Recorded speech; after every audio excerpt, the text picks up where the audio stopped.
it is a tradition in our college that we tend to call back those resource persons whom we love to listen to, because we know that we have a lot to learn from.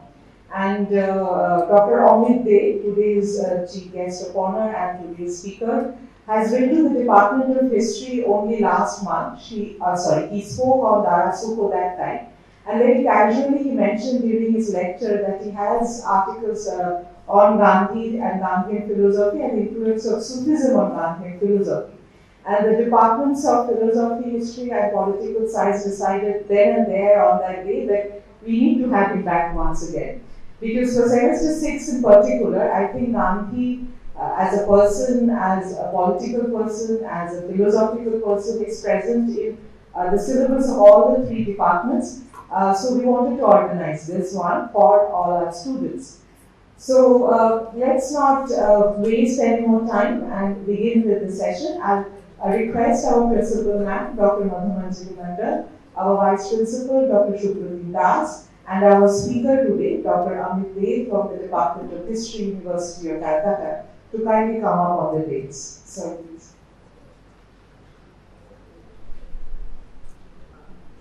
We will begin with the welcome address to be delivered by our principal. I will request our principal ma'am, Dr. Madhumanjali Mandal, to please come up to the mic. Thank you, Srini. Good afternoon to all of you. Professor Amit Dey, Ashutosh, Chair Professor of Medieval and Modern Indian History, Department of History, University of Calcutta.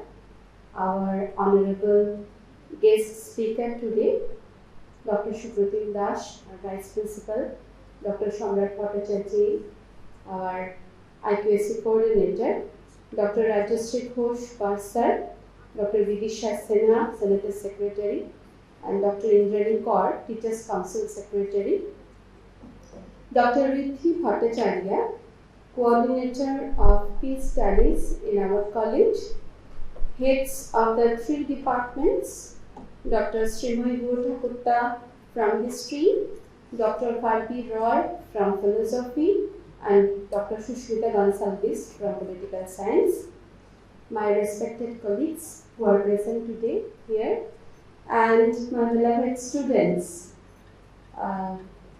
who have come only to listen to Professor Amit Dey today. So on behalf of Scottish Church College family, I welcome you all. We are grateful to Professor Amit Dey that he has accepted our invitation, and he is going to speak on Gandhiji. And in this year, this is the first program of our Peace Studies Cell. I would like to congratulate them to organize such an appropriate talk in current scenario of our country. We are eagerly waiting to listen to you, sir. Thank you again to you. I think now the organizers deserve a very big round of applause. May God bless us all. Thank you.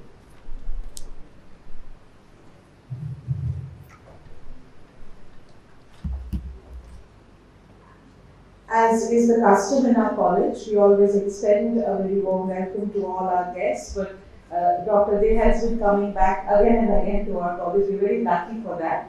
But still we have a formality to do, so we would like to request one of our students, Devadati Fine, to kindly assist our principal, Dr. Madhumanjali Mandal, to honor today's guest of honor.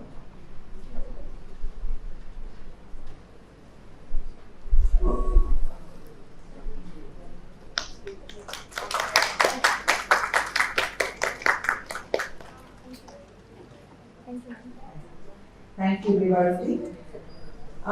Today, Dr. Amit Dey has agreed to speak on the impact of Sufism in Gandhian philosophy and his concept of Ramarajya in late colonial India. We felt, as the 3 departments and the Peace Studies Cell, this is a very, very relevant topic for our political existence today. But before we give the mic over to Dr. Dey, we have with us our Vice Principal, Dr. Shukrati Das.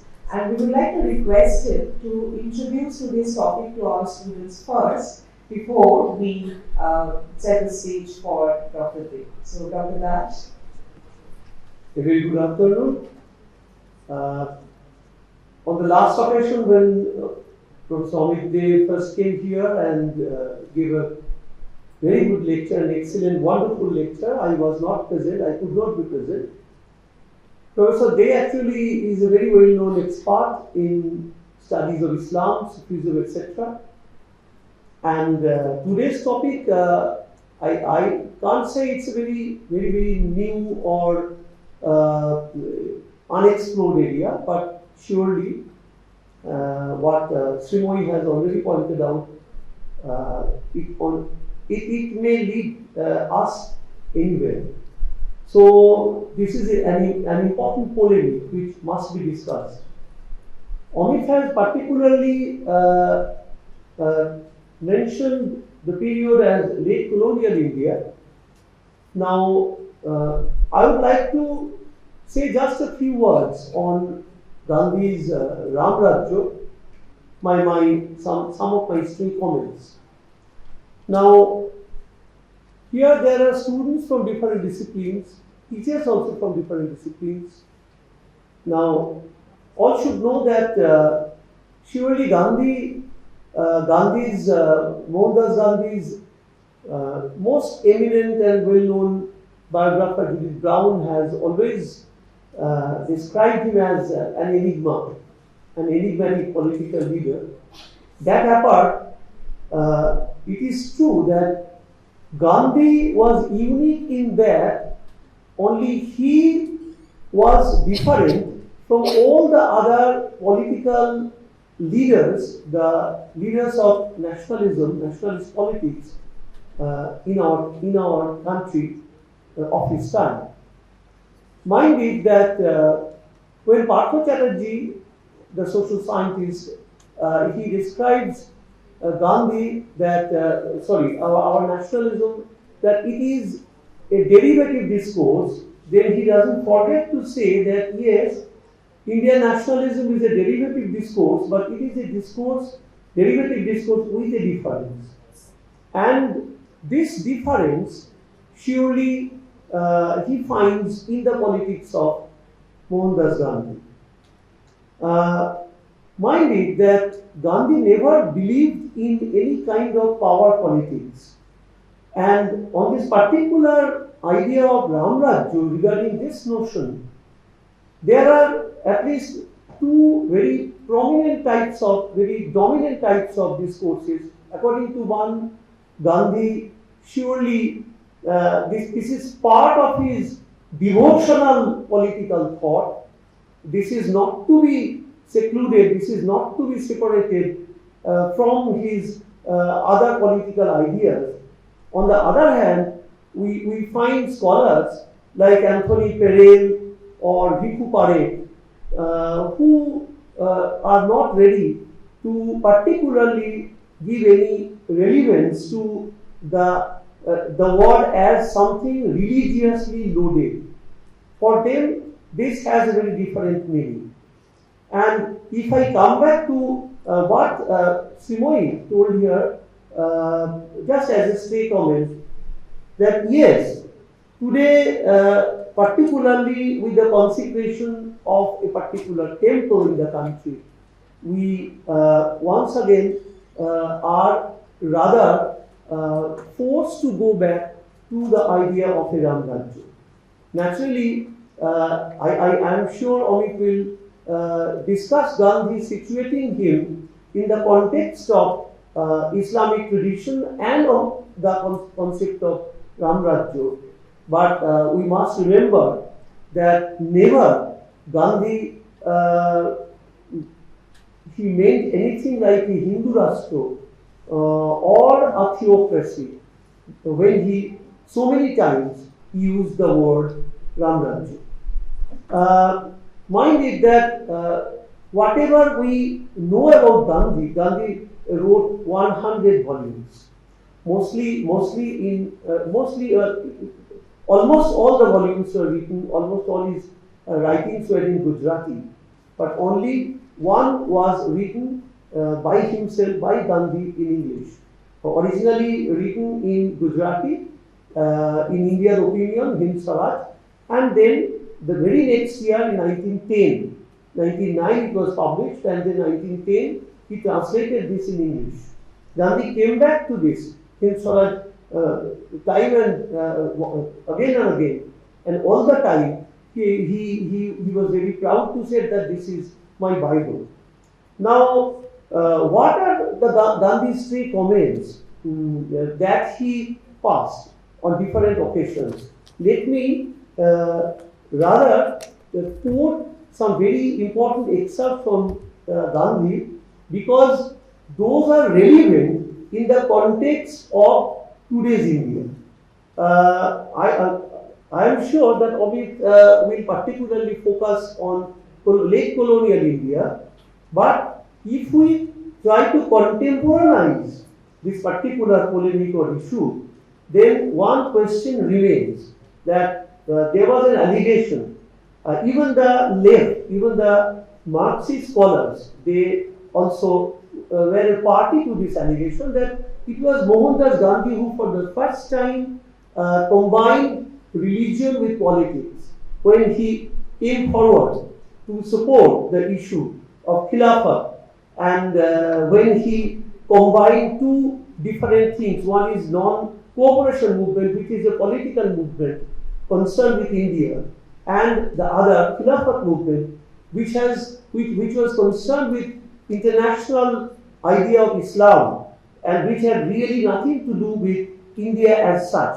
But he combined these together and called it the Khilafat non-cooperation movement, only to give assurance to the Muslims, to the minorities, that they are also a part to our grand discourse of nationalism. Now, one thing is very clear, that Gandhi was very highly influenced by Tolstoy as far as he was concerned with the idea of Satyagraha. But what about his ideas of Atman, or Swaraj, or Ramarajya? Here Gandhi is very clearly deviating from the ideas of Tolstoy. And these particular areas have been explored by the very important, well-known authorities on Gandhi, like Parel, like Parekh, or Judith Brown. And particularly, Ritu Parekh, he has made it very clear that really speaking, we cannot differentiate between Gandhi's politics and Gandhi's political philosophy, because there cannot be anything as political philosophy that we may attach to Gandhi. To my mind, when Gandhi was trying to free politics from the notions of power, he had to devise the idea of trusteeship. And actually, here he pointed out that, I am quoting Gandhi, wealth is created exploiting the masses. Owners should therefore regard their property as a trust, held for the poor. They are entitled to their profits. Gandhi is renaming it commission, because those who are capable wish to acquire more, and Gandhi says it is natural. The poor, by implication, are less able. Once again here, poverty becomes a failing of the poor. And it is in this context that Gandhi tried to understand the context of the concept of trusteeship, relating it to the 16th century Hindi religious text, which was very dear to Gandhi's heart, Tulsidasa's Ramcharitmanas, whose concept of Ramarajya provided for the first time the pattern for Gandhi's idea of Swaraj. And Gandhi says that we call a state Ramarajya when the relationship between the two is as good as that between father and son. The people are not as wise as the ruler is. We know that Gandhi made a very simple critique of modern democracy, because he had doubts about European concept of enlightenment, European concept of civil society, European concept of individualism, industrialism, scientism, not exact science, but rather scientism, that without technology we cannot live. Finally, because our speaker today is Professor Amit Day, I am taking too much time. So today we should make a distinction between what may be expanded, what like an elastic, as a Hindu state, a theocratic Hindu Rashtra, under the rubric of Gandhian Ramarajya, and really what Gandhi meant by the word Ramarajya. So that should be a line of demarcation. Thank you, Amit, for coming here, and I think it will be a very good session, and our students and our faculty members, I am sure they will raise questions so that we can interchange, we can exchange. Because if we cannot exchange, then something very ominous is waiting for us. Thank you.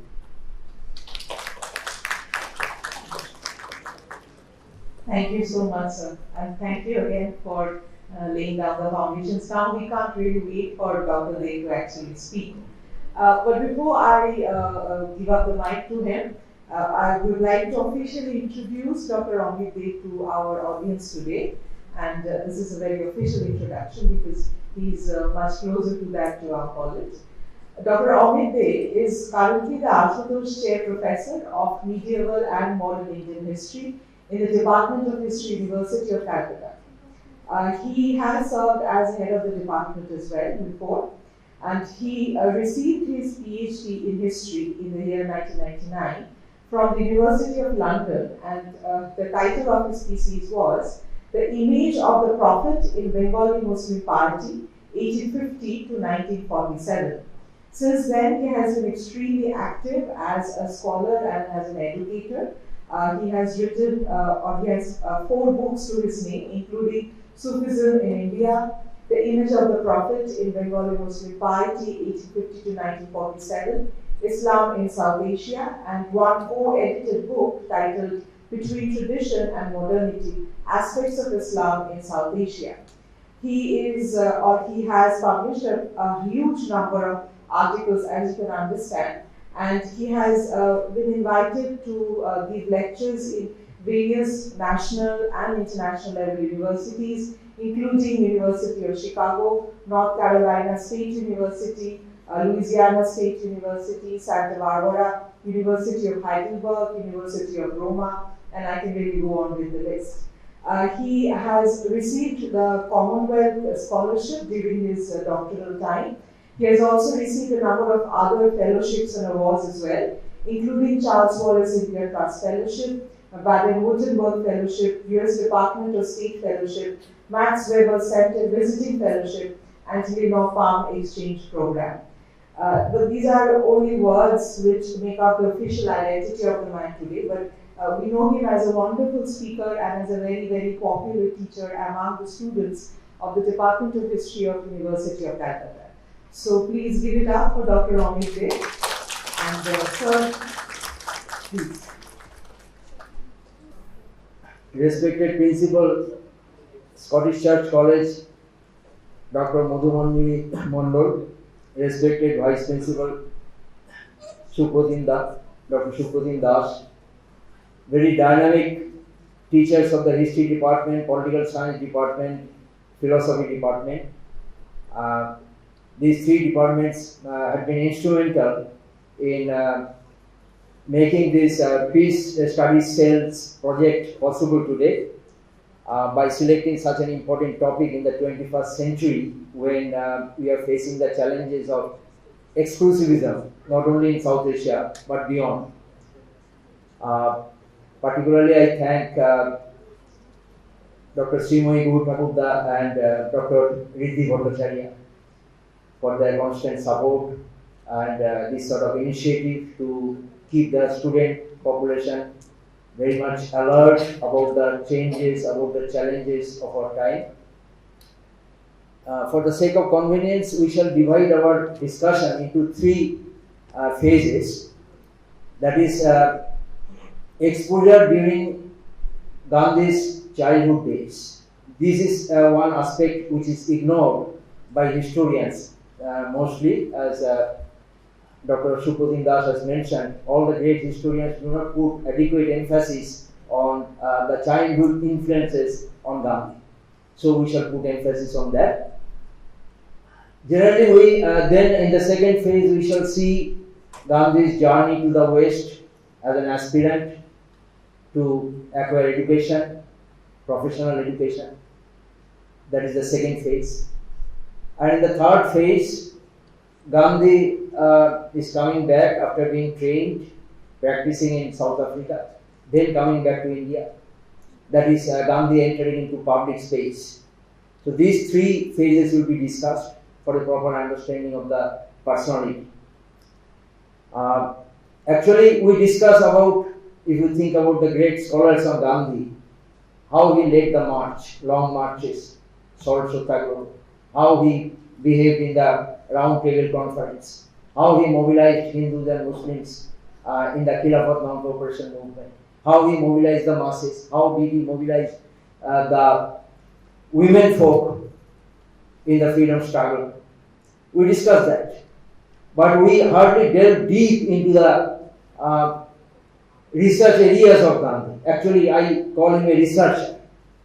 Gandhi researched about religious systems, not only Islam or Hinduism, Christianity, Buddhism, Judaism, etc. Gandhi studied them thoroughly.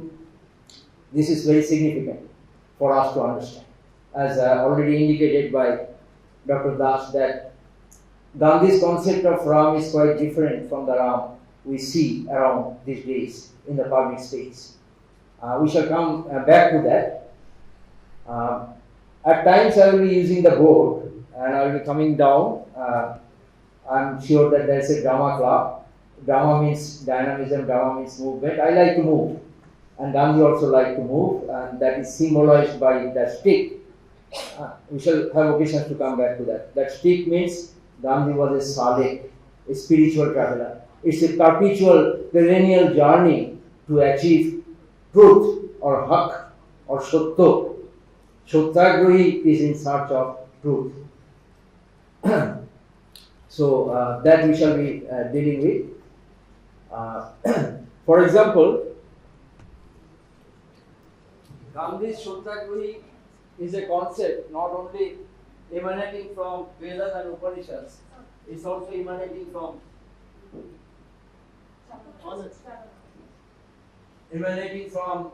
Islam, Buddhism, Christianity, etc. And this is very much important. Gandhi is trying to liberate the individual. Individual should not be answerable to any group. Individual should be answerable to God alone. So, Satyagrahi, annual haq of Mansur Hallaj, who sacrificed his life for uttering these words, annual haq, or I am the truth. Haq means truth. So in Sufism there is a journey from Ishq Majazi to Ishq Hakiki, human love to spiritual love. So if you understand all these things, mysticism is important in Christianity as well. You will understand Gandhi's projection of the concept of Satyagrahi. You will understand. So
So, Ramarajya would have three pillars. This is almost true in almost all the major religions of the world. If you speak about Christianity, Islam, Vedas and Upanishads, that justice is very important. Itidal means equipoise, samanjasya, equipoise. This is very much important. Now you see the Peace Studies group, they have organized this seminar incorporating history, pol science and philosophy. This is an example of itidal, equipoise, but that is an eclectic principle which was translated into practice by Gandhi. This is very much important. Shupradinda was saying that Gandhi was one of the pioneers to entangle religion with politics, but there are other examples as well. But those examples are quite different. Aurobindo Ghosh introduced religion and would be using symbols because of the times. There's a time constraint, I'm not using that. He used symbols from different religions and was writing anonymously an article to back one Muslim preacher who was jailed by the British because that person was exploring Hindu-Muslim amity substance from the Quran. So British found that person to be very dangerous. So Aurobindo was doing that, though he is often misunderstood as a chauvinist, Hindu chauvinist. Then you will find Tirok using religion and politics. But these are different sorts of combining religion with politics. We should not compare them with the Gandhian brand of mixing politics with religion. We shall have occasions to speak about that. One political scientist from Delhi University, we were speaking about Gandhi in an online lecture during the COVID. Many of you have heard her name, Professor Neera Chandoke. Neera Chandoke clearly mentioned, and I still remember, that Gandhi doesn't belong to any category. You will sometimes find, as we speak, you may be tempted to say probably Gandhi was conservative on this aspect. Some others would say no, Gandhi was very progressive. Some others would say no, Gandhi was speaking about women's emancipation, something like that. But Neera Chandoke rightly pointed out that Gandhi doesn't belong to any category. You cannot categorize Gandhi. Gandhi is a mix of many things. Eclectic could be the appropriate term. So here you see, I have used this quite consciously to think about Gandhi's notion of Shottagri. Gandhi is very much influenced by Islam, Sufi ideas. This is the turban, tomb-like turban, not ordinary turban. It looks like a tomb. So underneath the tomb, you bury a Sufi saint. But underneath this tomb-like turban, you bury your ego. Ego means nafs. Unless you bury your ego, you cannot celebrate ishq or love for mankind. So this is Gandhi's notion. So if you bury your ego, you can celebrate love, and you will move closer to God. This is the notion. We shall again come down, but let us.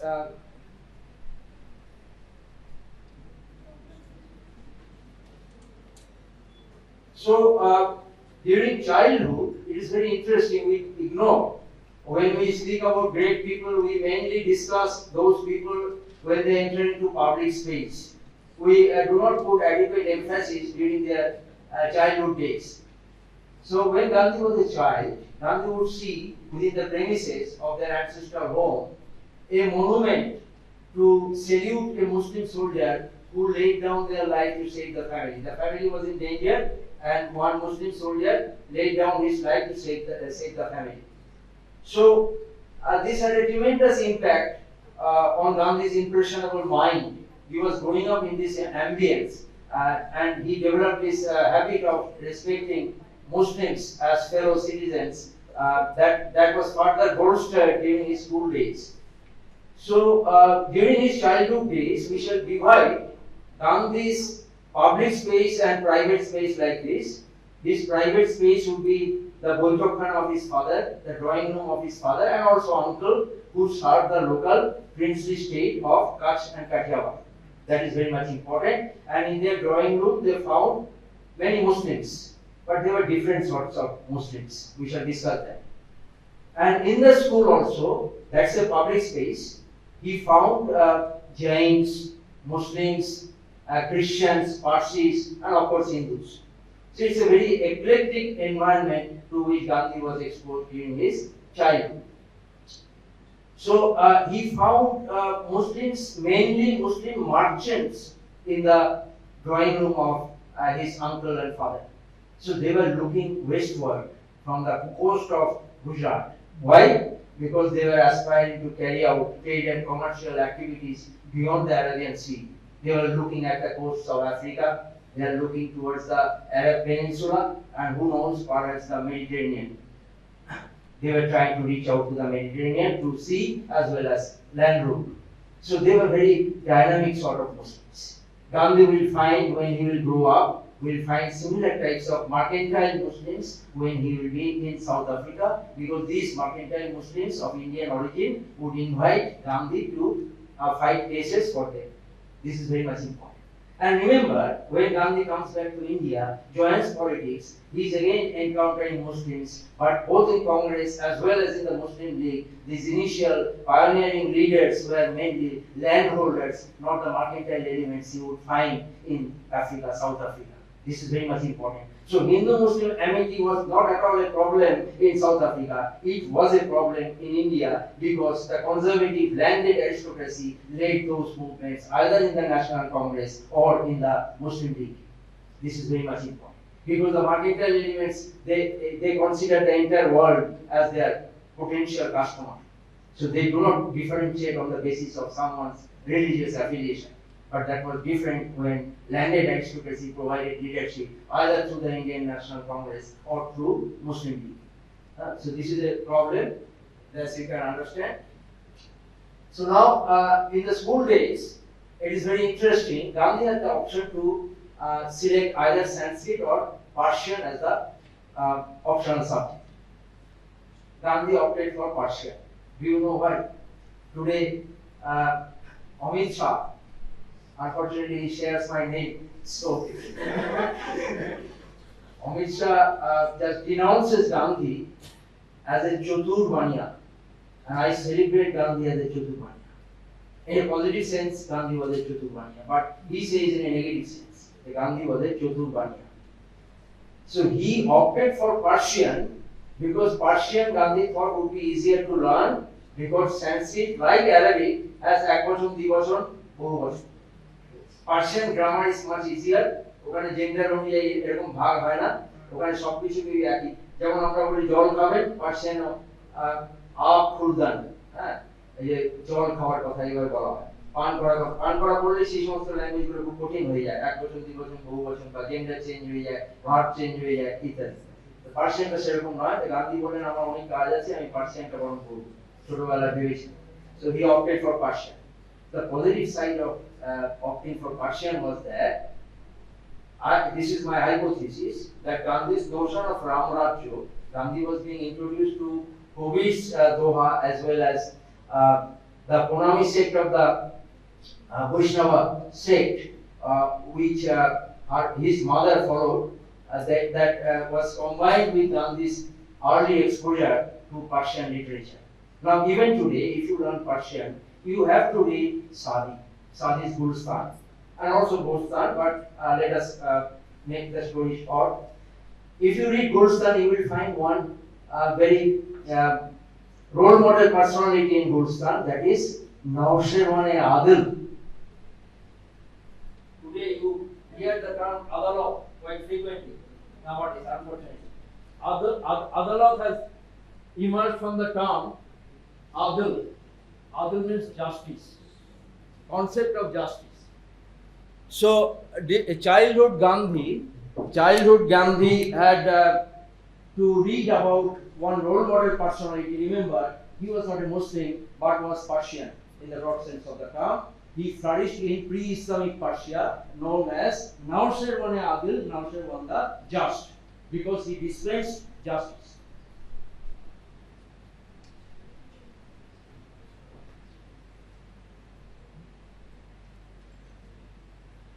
So, Gandhi's Ram is supposed to dispense justice. Nausherwane Adil is a legendary figure who dispensed justice.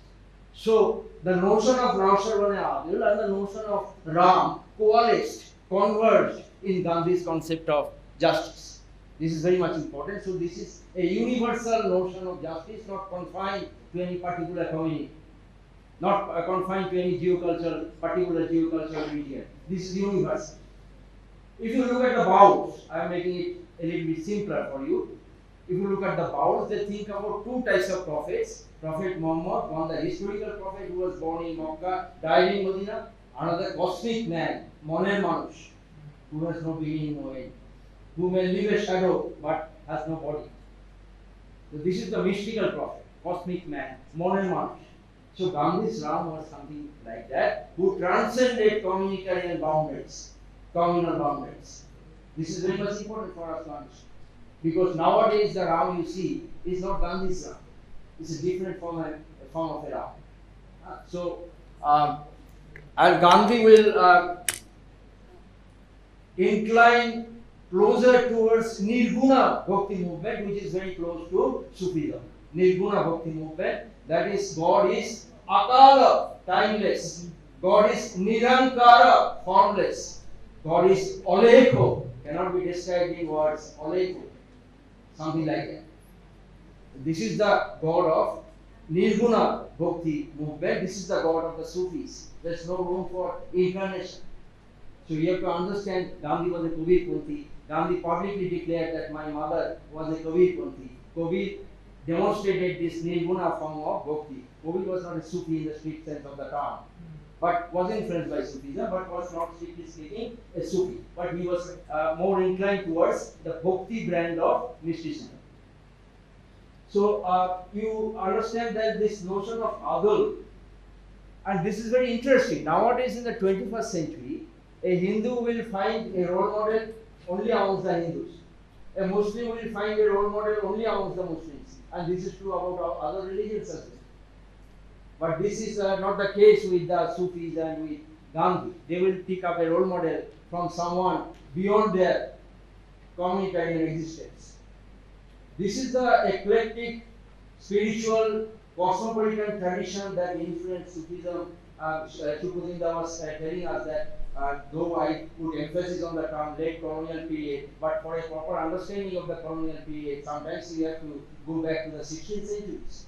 Because actually there is no demarcating line. History is a communication between the past and the present, and on the basis of that you define your present situation or also anticipate your future.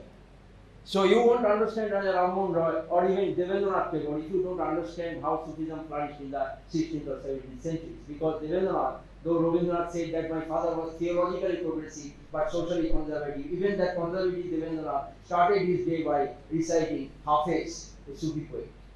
And after the consumption of Hafiz's poetry, orally, because Akbar the Great could not read and write, Akbar abolished the discriminatory tax system, jizya. So consumption of poetry is important to understand the governance of one of the greatest rulers of South Asia. That is very much important. So that's why cultural history, social history is very important. And in the Gandhian concept of Ramarajya, there's an effort to demarginalize people on the basis of the notion of itidal, and on the basis of haq, that is truth. So this is very much important for us to understand and remember. And nowadays, you do not. I will make it very clear. In 2010, I was doing some religious pluralism program in America, and we had visitors also from Northern Africa, Egypt. So I have asked that some of them did not visit pyramid. They do not even visit the museums. Why? Because Jahiliya or ignorance was preserved in pre-Islamic days, so that cannot be visited. This was the notion. But Gandhian notion was not like that. Rokeya Sakat notion is not like that. They celebrated the past, even pre-Islamic past, and considered that pre-Islamic past as an integral part of their identity formation process. So this is vanishing very fast from today's society. This is quite alarming. this is not only happening among a section of the Hindus, this is happening among other communities as well. They are not being trained to respect the past. Gandhi was not like that. Gandhi's concept of composite nationalism can be understood only in the context of Gandhi's extensive and intensive research regarding different religious traditions, particularly mysticism. I will share another equation with you. And again, we have the occasions, unfortunate occasion to come back to Amit Shah.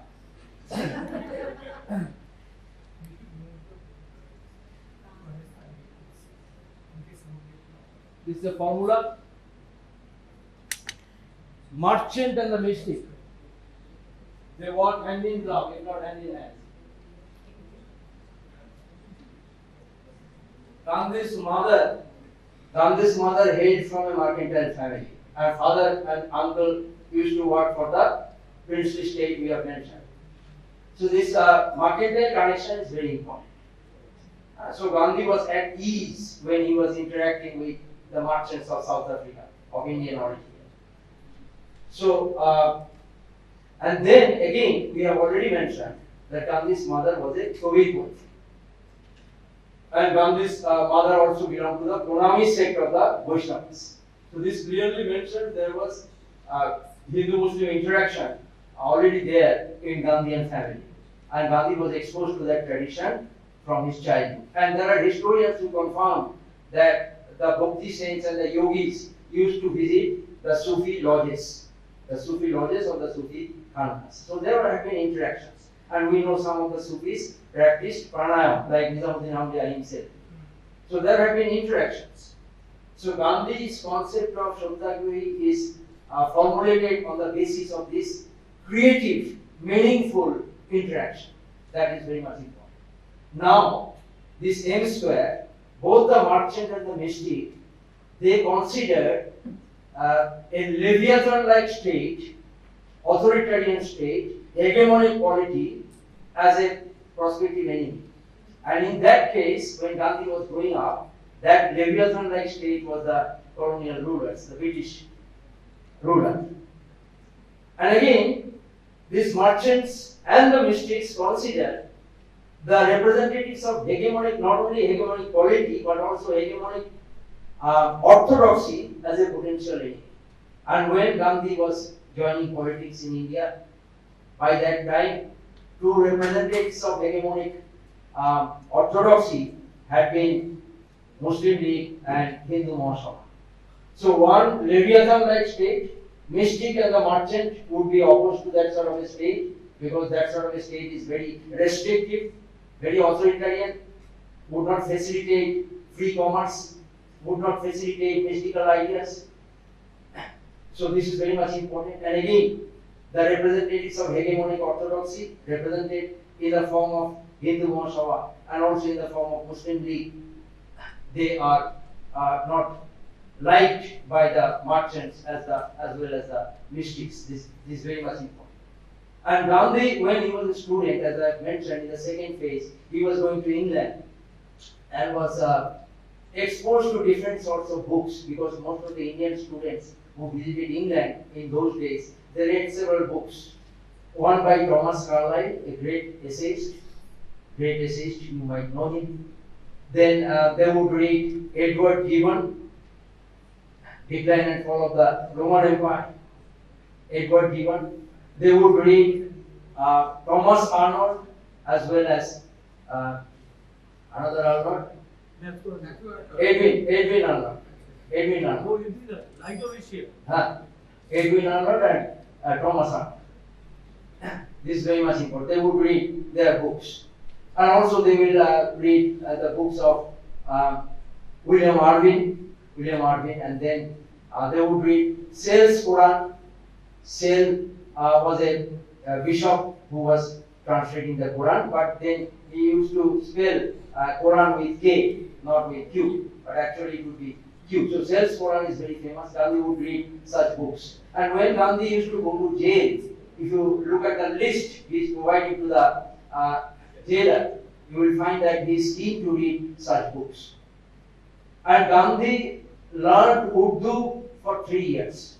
For 3 years. because Gandhi thought that unless he had full access to Islamic scriptures, he wouldn't be able to challenge theoretically the two-nation theory.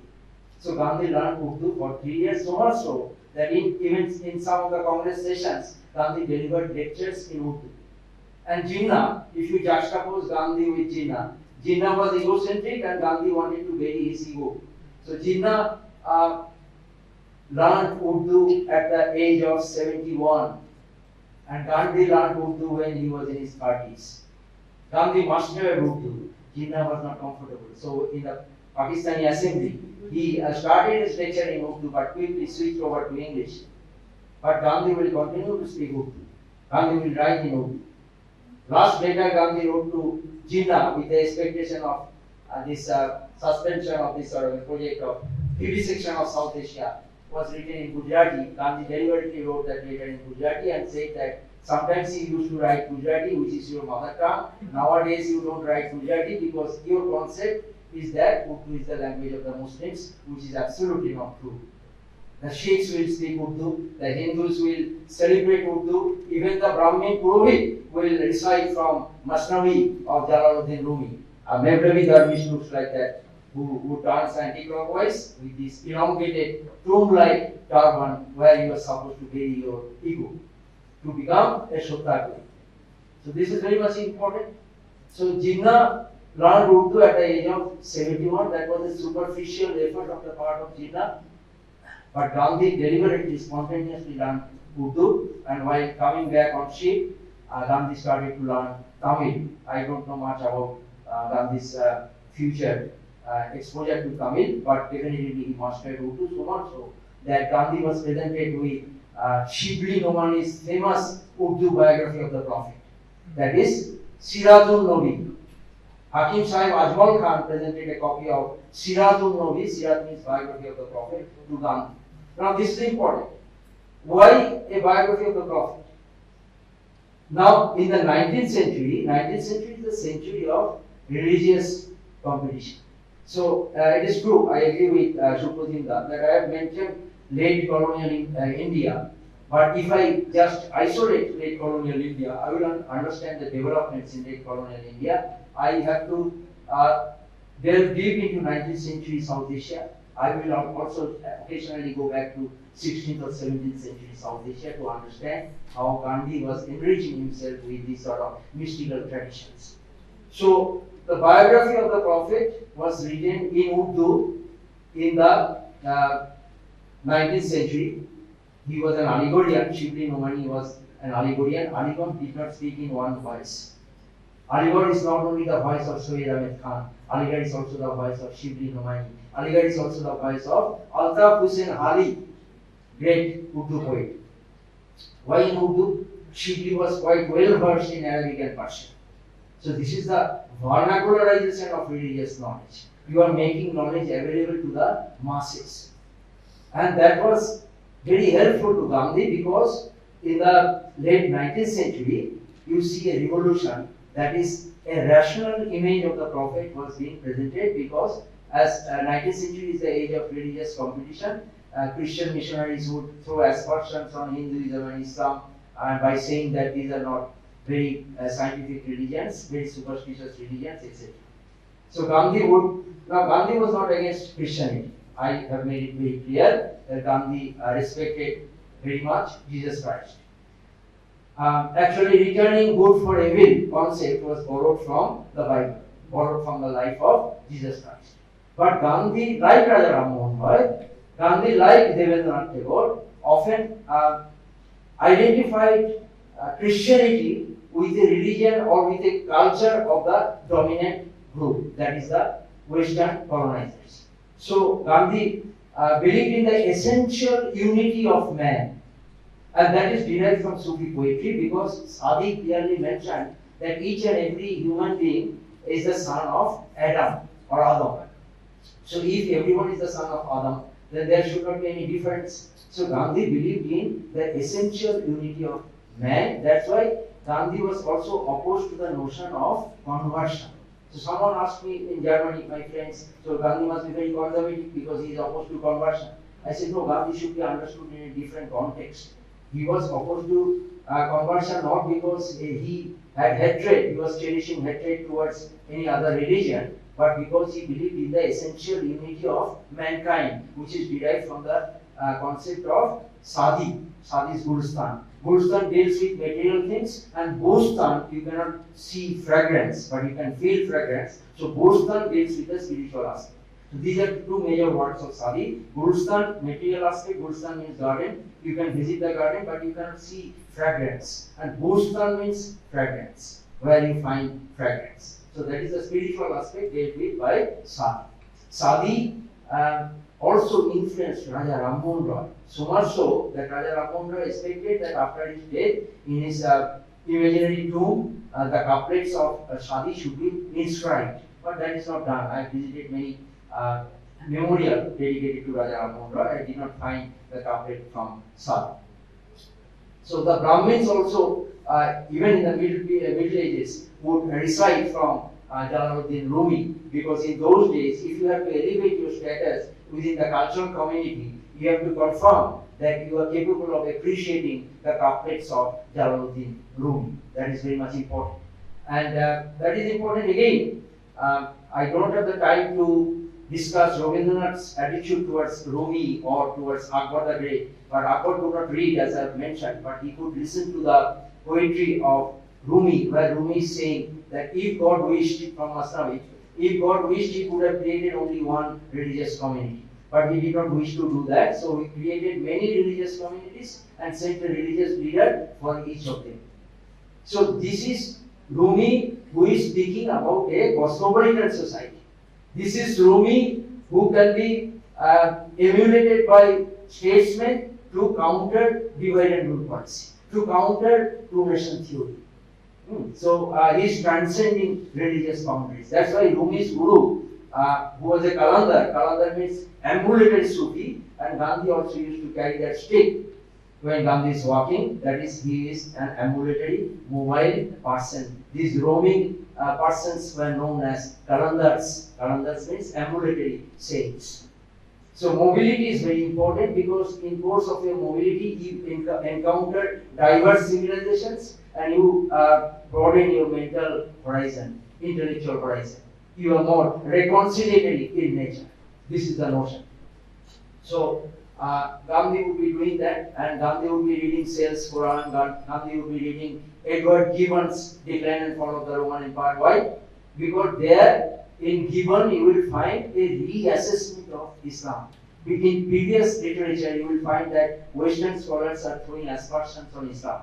But that's a re-evaluation of Islam from the time of Edward Gibbon, from the time of Thomas Carlyle, who was a great essayist. Because Carlyle is writing a book, Heroes and Hero Worship. One of Carlyle's hero had been the Prophet Muhammad, and Shikri is writing the biography of that Prophet. So Prophet was one of the heroes of Gandhi. This is very much important. And Gandhi is using this sort of literature to challenge theoretically the two-nation theory, to challenge the divisive impact of divide and rule policy unleashed by the colonial regime. So this is very much important for us to understand. Now, Gibbon is clearly mentioning that Christianity is emasculated by meaningless and dry theological debates, whereas simple and vigorous desert religion is rising in the form of Islam. So he juxtaposed the simplicity and vigor of the Prophet with the meaningless discourses of Christian archbishops. So in this way, Christian scholars are re-evaluating Christianity. So in this way, Gandhi is also re-evaluating Islam. And particularly if you compare Gandhi's jail terms with that of Maulana Abul Kalam Azad, you will find that Maulana Abul Kalam is writing tafsirs, that is commentary on the Quran, and Gandhi by that time he was well versed in Urdu and was reading those Urdu tafsirs. This connectivity we do not search to define composite nationalism in the Indian context. But there you will find both Gandhi and Maulana Abul Kalam Azad, they are putting on emphasis on certain aspects, certain time periods of Prophet's life.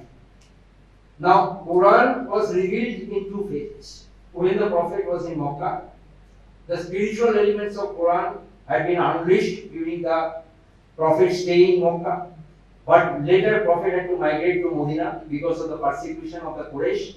So that is known as Hijrah. Islamic calendar is counted from the day of that migration to Medina. Medina is the agrarian oasis of the Arab world, and Mecca is the commercial pocket, mercantile center of the Arab world because of his closeness to the sea. And Medina is far away from the sea. So then this was an eastward movement, Hijrah, very important. So after Hijrah, after Prophet stayed in Medina, another aspect of the Quran was revealed, that is the material, political aspect of Quran was revealed. Why? Because Prophet was the only prophet in the history of mankind who at the same time was a spiritual leader and also had to govern. Jesus never had the opportunity to govern. Moses never had the opportunity to govern, but the Prophet Muhammad had the opportunity to govern. So that aspect was revealed during his stay in Medina. So Medinan surahs are very important both to Gandhi as well as to Maulana Abul Kalam Azad. By citing Medinan surahs, Gandhi and Azad tried to theologically and theoretically argue that there is no room for two-nation theory in the history of Islam. And actually, a rich state cannot be formed on the basis of religious identity. That is clearly mentioned. So, to cut the story short, I will just say that you will clearly find in Gandhi's works, as well as Dr. Das has rightly mentioned, that Gandhi's complete works will run into 100 volumes. You will find it also online. You can read that. You will find that there is emphasis on two particular aspects of Prophet's life: the Medinan Constitution, Medinan Samvidhan, Medinan Constitution, that is by that time Prophet migrated to Medina, Medinan Constitution and Peace Treaty of Hudaybiyah. These two aspects are very important, but nowadays in the 21st century, not even those who were sponsored by the Muslim League, they never spoke about the Medinan Constitution. They did not speak about the Peace Treaty of Hudaybiyah, because that would not have served their purpose. Because there is no support for two-nation theory or something like that in Medinan Constitution or in the Peace Treaty of Hudaybiyah. Because Peace Treaty of Hudaybiyah struck during the lifetime of the Prophet or the Medinan Constitution, they speak in favor of a cosmopolitan, eclectic society. So the Ummah or the followers of the Prophet had a broader definition during the lifetime of the Prophet that was further elaborated by Shibli Nomani, Gandhi and Maulana Abul Kalam Azad, and also Khan Abdul Ghaffar Khan. We don't discuss that. That's why Khan Abdul Ghaffar Khan's army was known as, followers were known as Khudai Khidmatgar. That is, you are supposed to serve only the God, not any community, not any political group. You have to emancipate yourself from the notion of collective, and you have to be liberated in the notion, mystical notion of this servitude, but servitude only to God. That makes it an ideal Shuddha. This is very much important. So even nowadays, either you go to Pakistan or you see the very active ulama, either in the subcontinent or elsewhere, they never refer or never try to understand the significance of the Peace Treaty of Hudaybiyah or the Medinan Constitution, because the notion of Ummah was broadly defined in these sort of phases of the prophetic life. For example, during the Prophet's stay in Medina, what did you mean by Ummah, the followers of the Prophet? They included the pagans. Prophet's uncle remained a pagan till the last day of his life. The Prophet did not bother him. He was a pagan. Abu Talib was a pagan till the last day of his life. By Ummah, the Prophet indicated the Jew. By Ummah, the Prophet indicated the Christians. By Ummah, the Prophet also indicated the Muslims. So it's a very inclusive notion of Ummah that prevailed. So the same term can assume very different meaning in different times, in different circumstances. So these are dynamic terms that you have to understand. So Gandhi was interpreting the notion of Ummah in a very inclusive sense that was translated into practice during the Khilafat non-cooperation movement. And it gives me the occasion to discuss the role of the Khalifa in the community identity formation, in the solidarizing efforts of different communities. as was translated into practice by Gandhi during his anti-colonial struggle. Now, there was a very powerful administrator who was allegedly sponsored by the Christian missionaries to throw aspersions on Oriental religions. He was William Moore of 19th century northwestern India, who was writing the life of Mahomet. He wrote the spelling like that, so I am pronouncing like that. Life of Mahomet. There, he denied spiritual attributes to the Prophet. He says that the Prophet behaved like that because he was suffering from epilepsy. Prophet suffered from epilepsy. So, he was just vilifying the Prophet in a way. Prophet Muhammad, I mean. But Gandhi said, no, this is not true. And secondly, William Moore argued that Islam was not spread spiritually. Islam was a religion of violence. Islam was spread by the power of the sword. Gandhi objected, Sidli Nomani objected. Khan Abdul Ghaffar Khan objected, that's why Khan Abdul Ghaffar Khan, in spite of being a Pathan, emulated Gandhi in his non-violent form of resistance against the colonial hegemony. This is very much important. So Islam by sword theory was being projected by the collaboration of the British authorities and some, I am not saying all, some Christian missionaries. There were good Christians as well. Rabindranath would say that good British, bad British, something like that. So this is very important. And then Gandhi is saying, no, Islam was spread when there was a mystical phase in Prophet's life. So Prophet was not spreading Islam by the power of the sword, but by his mystical inclinations. So emphasis going towards mystical aspects, and Gandhi is clearly mentioning that at three levels India was exposed to Islam.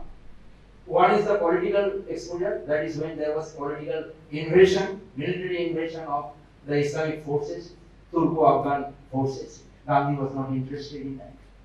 There was encroachment of Islam upon the South Asian soil through the form of Qanun or Islamic law. Gandhi was not interested.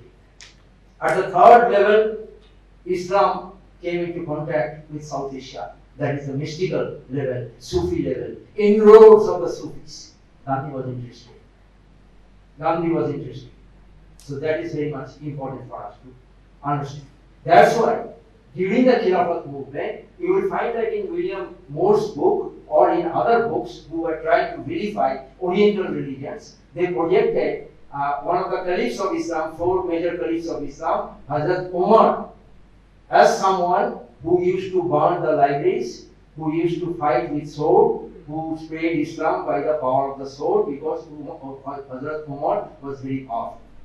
But Gandhi refashioned the image of Umar, because Gandhi was here speaking on behalf of the colonized people. And Islam, Hinduism, Buddhism, these were the religions of the subjugated people, colonized people. Gandhi was in love with Christianity, but for the time being, Christianity was representing political hegemony of the West.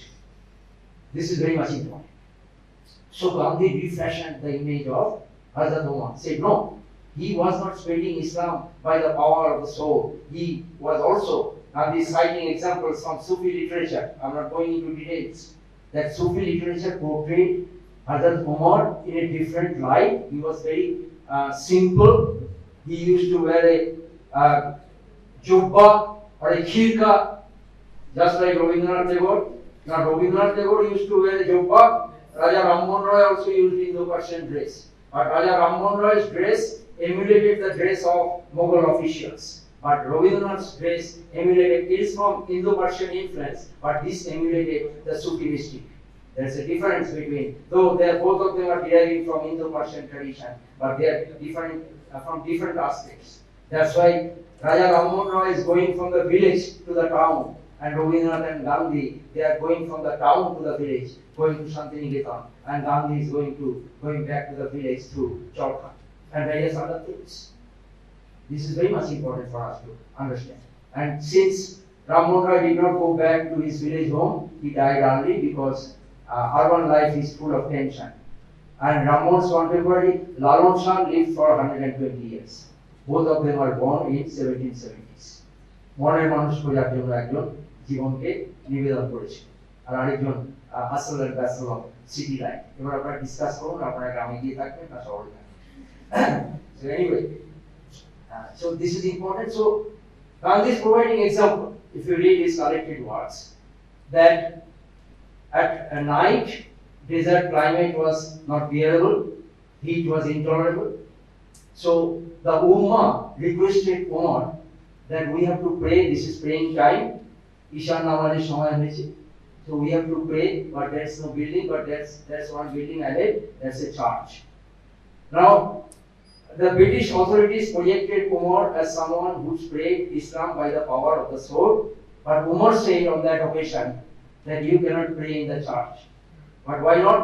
Umar said that if I had allowed my Ummah to pray in the church, they would have been tempted to convert the church into a mosque. I cannot allow that because I am following the Medinan constitution of the Prophet. I am following the peace treaty of Hudaybiyah of the Prophet, which sponsored cosmopolitan society. So Umar did not allow. And Ali's sword is known as Zulfikar. Our Pakistan's head of state Zulfikar Ali Bhutto derives his name from Zulfikar. Zulfikar is the sword of Ali. Just like the sword of Guru Gobind Singh, it's a double-edged sword. Pidi and Miri. Pidi means spiritual aspect of the sword, and Miri means political aspect of the sword. Similarly, Sufis also have spiritual and political aspect of their sword. Mir is a Persian term, Mir means leader. So, Ali used to brandish Zulfikar. But Gandhi is saying that look at Ali's behavior in the battlefield. That's a defining moment in the history of Islam. Why? Ali was pat upon by an adversary. Ali could have unsheathed his sword, Zulfikar, and would have slain the adversary. He did not do that. He maintained restraint on that occasion. Gandhi is saying that is an example of ideal Shuddhati.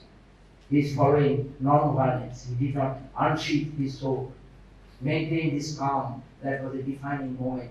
That reconciliatory attitude of Ali was a defining moment in the history of Islam. So there can be Shuddhagrahis from the Hindu community, from the Muslim community, and all of them should emulate Ali in becoming an ideal Shuddhagrahi who will be celebrating Ishq-e Hakiki rather than Ishq-e Majazi. Now, in the Sufi concept, the ideal Shuddhagrahi is prepared to make supreme sacrifice. That's why the Sufis believe that the ideal Sufi is Hazrat Hussein, who was slain in the tragic battle of Karbala by Yazid. So in the Jari songs, mystical songs dedicated to Hazrat Hussein, dedicated to Karbala, Robert Clive is projected as Yazid and Sirajullah as Hussein, Hazrat Hussein. So Gandhi Shuddhagrahi will be like Hazrat Hussein, Gandhi Shuddhagrahi will be like Hazrat Umar or Hazrat Ali, and also like Mansur Hallaj, who was slain down into pieces for uttering Anal Haq, that I am the truth. Carefully follow that. I will explain that.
This is the annihilation of the ego, annihilation of nafs, annihilation of self to become an ideal Shuddhagrahi.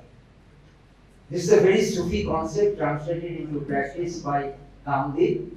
So Gandhi knew that not only the elites who celebrated Persian literature, Persian couplets, Masnavi, etc., or Rubayat of Omar Khayyam. But even the common people understood this language, because this is my argument. Even when in the 18th century you see the political decline of the Mughal Empire, this last vestige of Indo-Persian cosmopolitanism was preserved in folk culture, folk tradition. So folk culture is not the dilution of Indo-Persian cosmopolitanism, it's also a form of preservation, sustenance or celebration of Indo-Persian cosmopolitanism. আমি একটা উদাহরণ দিয়ে বোঝাচ্ছি বাংলা থেকে, কারণ আমি গুজরাটি জানি না। সেটা হচ্ছে একটা মাইজ ভান্ডারি গান, একটা সুফি অর্গানাইজেশন আছে বাংলাদেশে চট্টগ্রামে, তারা এইভাবে গান গায়, জালালি জামালি খেলা খেলছে বসে মালিক মওলা লুকাইয়া রই। খেয়াল করে ফলো করুন, এর মধ্যে আমাদের 3-4টে ইন্দো পার্সিয়ান ক্লাসিক্যাল টার্ম আছে। সুতরাং এগুলো সব মিস্টিক্যাল টার্ম, এগুলো বাঁচিয়ে রাখার জন্য ফোক সংসই যথেষ্ট। সুতরাং গান্ধী এই জন্য বুঝেছিলেন যে he is mobilising the মাসেস, he is mobilising women, he is mobilizing the non-literate or semi-literate people, so knowledge or his message should be orally transmitted. So Gandhi was expressing his reservation against scripture-oriented religion, and the sponsors, those who were sponsored by the Muslim League, those who were spreading the two-nation theory, they are more inclined towards scriptural fundamentalism. So Gandhi is emancipating man from this scriptural fundamentalism and trying to liberate them within this culture of mysticism that is very much important within this folk culture. Gandhi is coming back more and more to the rural society. রবীন্দ্রনাথের মতো এটা দেখা গেছে। তাই গোড়া উপন্যাসটা বাউল গান দিয়ে শুরু হয়, মিস্টিক্যাল গান, বাউলরা চিস্তিদের থেকে নিজেদের ট্রেস করে, আর গোড়াকে গ্রামে পাঠিয়ে উপন্যাসটা শেষ হয়। আর আরবান লাইফের সুপারফিশিয়ালিটি পানুবাবুর মধ্য দিয়ে রবীন্দ্রনাথ আলোচনা করে থাকেন। আপনারা ভালো করে গোড়া উপন্যাসটা পড়লে এটা পেয়ে যান। সুতরাং এই ক্লাসিক্যাল জিনিসটা এটা বেঙ্গলি সাইজ হয়েছে। আমরা উদাহরণ দেব, এটা আমির খুসরু বলছেন, আমির Khusru was an elite poet, court poet, no doubt, but Amir Khusru was advised by his guru Nizamuddin Auliya that you should communicate more frequently in the local vernacular Purvi dialect with the common people. আমির খুসরু সেটা করেছিলেন, তাই তার কবিতার মধ্যে একটা মার্জার পাওয়া যায়, mix করছেন বেয়া বারাদার আওরে ভাই বেনর্সি মাদার বৈত্রে মাই রজভাষার পাশে। আমি খুসরুতে এটা লিখলেও এটার একটা বেঙ্গলিসাইজেশন আছে। মাস পাঞ্জাবিরাও এটা নিজের মতো করে নেয়, কিন্তু আমি যেমন গুজরাটি জানি না, পাঞ্জাবিও জানি না, বাংলায় আমি আপনাদের সাথে শেয়ার করবো। এখানে আমি খুসরু একটা সুন্দর কথা বলেছি, এখানে দেখা যাচ্ছে ইগোটা বিসর্জন দেওয়া হচ্ছে, যেটা মনসুর হাল্লাজের ইশকে হাকিকি কথা বললাম, যেটা হযরত আলী বা হযরত হুসেনের অ্যাকচুয়াল লাভের কথা বললাম। দেখুন ডুয়ালিটি থেকে non duality, red is the color of blood, red is also the color of rose, rose for love, blood for sacrifice. A true lover is prepared to make supreme sacrifice for the sake of divine love. Hazrat Hussain made that sort of a sacrifice, Mansur Hallaj made that sort of a sacrifice, Gandhi expected the Satyagrahi to make that sort of a sacrifice. তাই গান্ধীর কাছে এই কবিতাটা খুব important. কিন্তু লক্ষ্য করে দেখো ইকবালের মধ্যেও এই জিনিসটা আসছে, একটা অ্যান্টি সুফি অ্যাটিটিউড ইকবালের মধ্যে চলে এসেছে। এটা আপনারা রিসেন্ট একটা বই সুপ্রিয়া গান্ধীর এম্পায়ার হু নেভার ওয়াজ, তারা বই মোগল ইন্ডিয়া পড়লে পাবে ইকবালের মধ্যে কিভাবে আস্তে আস্তে করে একটা অ্যান্টি সুফি অ্যাটিটিউড আসছে। Very interesting. আমি ওখানে যাবো, এখানে অনেকে যারা একটু অর্থোডক্স তারা এটা মানবে না, কিন্তু সুপ্রিয়া গান্ধী পরিষ্কার উদাহরণ দিয়ে দেখাচ্ছে যে ইকবালের মধ্যেও আসছে একটা অ্যান্টি সুফি অ্যাটিটিউড। গান্ধী কিন্তু সুফি মিস্টিক্যাল আসপেক্টটাকে বিসর্জন দিচ্ছেন না, কারণ তিনি একটা he is trying to build up A cosmopolitan eclectic society to strengthen his notion of composite nationalism. এখানে আমির খুসরু বলছেন মান, এটা singable, but again I am not a singer. কাওয়ালিতে এটা গাওয়া হয়, মান তু সুদাম তু মান সুদি মান তান সুদাম তু জান সুদি তাকাস না গোয়ে পাদাসি মান দিগারাম তু দিগি। That is the individual is getting absorbed in the supreme being. এইভাবে গান্ধী দিচ্ছেন এস্টাবলিশ রিলিজিয়নকে চালিয়ে। Yeah, you can perform the Hajj, but this Hajj is not complete. Hajj will be complete when you become a Sufi. That is, তুমি কাবার মন্দিরের ওই যে ভেলভেটিক কাবার, you are capable of piercing through that velvety cover to be united with God, and then you utter this couplet of Ami Khusru, who is considered as the doyen of Indian Kawai. It is very much important. এখানে triumph of the individual হচ্ছে individual, এটা north ওয়েস্টে এটা খান আব্দুল গফর খান কোথায় পাচ্ছেন local কাহিনীগুলো। এখনকার দিনে দেখুন এই লোকাল কাহিনীগুলোকে ইনকর্পোরেট করা হয় না, বলা হয় মানে আনইসলামিক ট্র্যাডিশন। তখন এই জিনিসগুলো ছিল না। যেমন হির রাঞ্জার story, ultimately Heer is dissolved in the identity of Ranjha. You water only the term of Ranjha. Heer Ranjha প্লাই নামকের মতো গল্প নর্থ ওয়েস্টে। Raja prevails, that is only God prevails. You are moving from duality to non-duality. You are sacrificing the community. You are moving away from the community. You are moving towards God. You are answerable only to God. You are the responsible, active individual. Individual with a conscience. Individual with a morality. Individual with a notion of idal, adal, and also haq, that is truth. এইভাবে গান্ধী একটা উত্তরণের কথা ভাবছেন, এটাকে আরো আমরা demonstrate করবো অন্যভাবে। গান্ধী এবার চরখায় যাচ্ছে। Charga is very symbolic. From time immemorial, charga নামা was prevalent in South Asia. Charga নামা মানে চরখা কি করতে করতে গান গাওয়া হয়, সেটাকে বলা হয় চরখা নামা। Very important because mainly the marginal elements, women use the operate the charga. So salt satyagraha বলে Gandhi brought nationalism to the kitchen. Gandhi brought nationalism to the women folk, and through Chorkha as well, not only to the women but also to the so-called untouchables, to the Gandhi Ramarajya এই demarginalizationটা আছে। এবার চরখাটা আমি আর বারে যাচ্ছি না, আমাদের সময় শেষ হয়ে আসছে, এইভাবেই দেখাচ্ছি। চরখার দেখবেন খুব সুন্দর, এখানে আপনারা গুগল করলে চরখার ছবি পাবেন, গান্ধী চরখায় বসে আছে। খুব ভালো করে খেয়াল করুন, দেখবেন একটা রডের মতো আছে। ওই রডটাকে 90 ডিগ্রি অ্যাঙ্গেলে দেখলে আল্লাহ, আলিফ ফর আল্লাহ, এটা আলিফের মতো লাগে, first letter in the Arabic alphabet, Alif for আল্লাহ। আর চরকার উপরে দেখবেন একটা সেন্ট্রাল পজিশন আছে for the operation of the চরকা। ওখানে হাত দিয়ে আপনি চরকাটাকে ঘোরাচ্ছেন, ওটাকে দেখতে মিমের মতো, মিম ফর মোহাম্মদ, আল্লাহ মোহাম্মদ, আল্লাহ মোহাম্মদ। এভাবে knowledge, cosmopolitan identity is conveyed to the marginalized elements in society. Chakki nama, Gandhi evabe rural যে বললেন ডক্টর দাস, যে massive industrialization may cause jobless situation. Redundancy in the job market may be caused by massive industrialization. So Gandhi said you have to preserve this sort of kutir shilpoke bachiye rakhte hobe. Cottage industry should be preserved for the flourishing of the marginalized. সুতরাং ওখানে দেখবেন যে এটা বিভিন্ন tribal সোসাইটিতে গেলেও পাবে যে খাদ্যশস্য পেশন করা হয়, grinding of food grains through chakki, এই সঙ্গে গান গায় Chakki Nama. Chakki from 90 degree angle looks like alif, alif for আল্লাহ।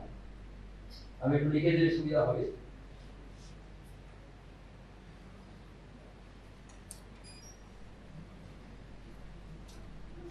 এরকম এক্সপেরিমেন্ট ওই যে এসেনশিয়াল ইউনিটি অফ ম্যান, দারাশুকর সিরি আকবর মানে দ্য গ্রেট মিস্ট্রি, ওই উপনিষদ 58টা উপনিষদের অনুবাদ, ট্রান্সলেশন অফ 58 উপনিষদ। সেখানে দারাশুকর is a good calligrapher playing with this sort of calligraphic style, and this looks like Om, and if you put it in the horizontal mode it looks like Allah. It looks like Allah. Om and Allah. Om and Allah. So essential unity of mankind was emphasized by Gandhi in these sort of aspects. সুতরাং আল্লাহ জিনিসটা আমরা বুঝতে পারছেন অনেকটা।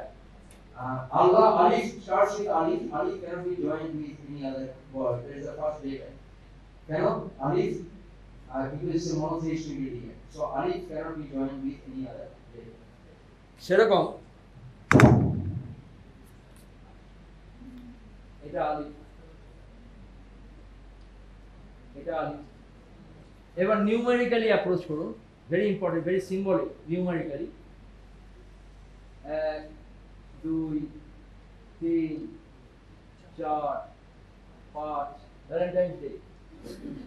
Gandhi cultivated the heart, very important. Sufis cultivate the heart. It's a religion of the heart, not the religion of the scripture. दिल से बेहतर कोई किताब नहीं. And the Khyal is the first letter of the Arabic alphabet, Alif. And numerically, this is the first number. They have similarities. Both representing God, the Supreme Being. Damadam, Mas Kalandar, Ali, the Pahela number. So, Pahela number is very important. So,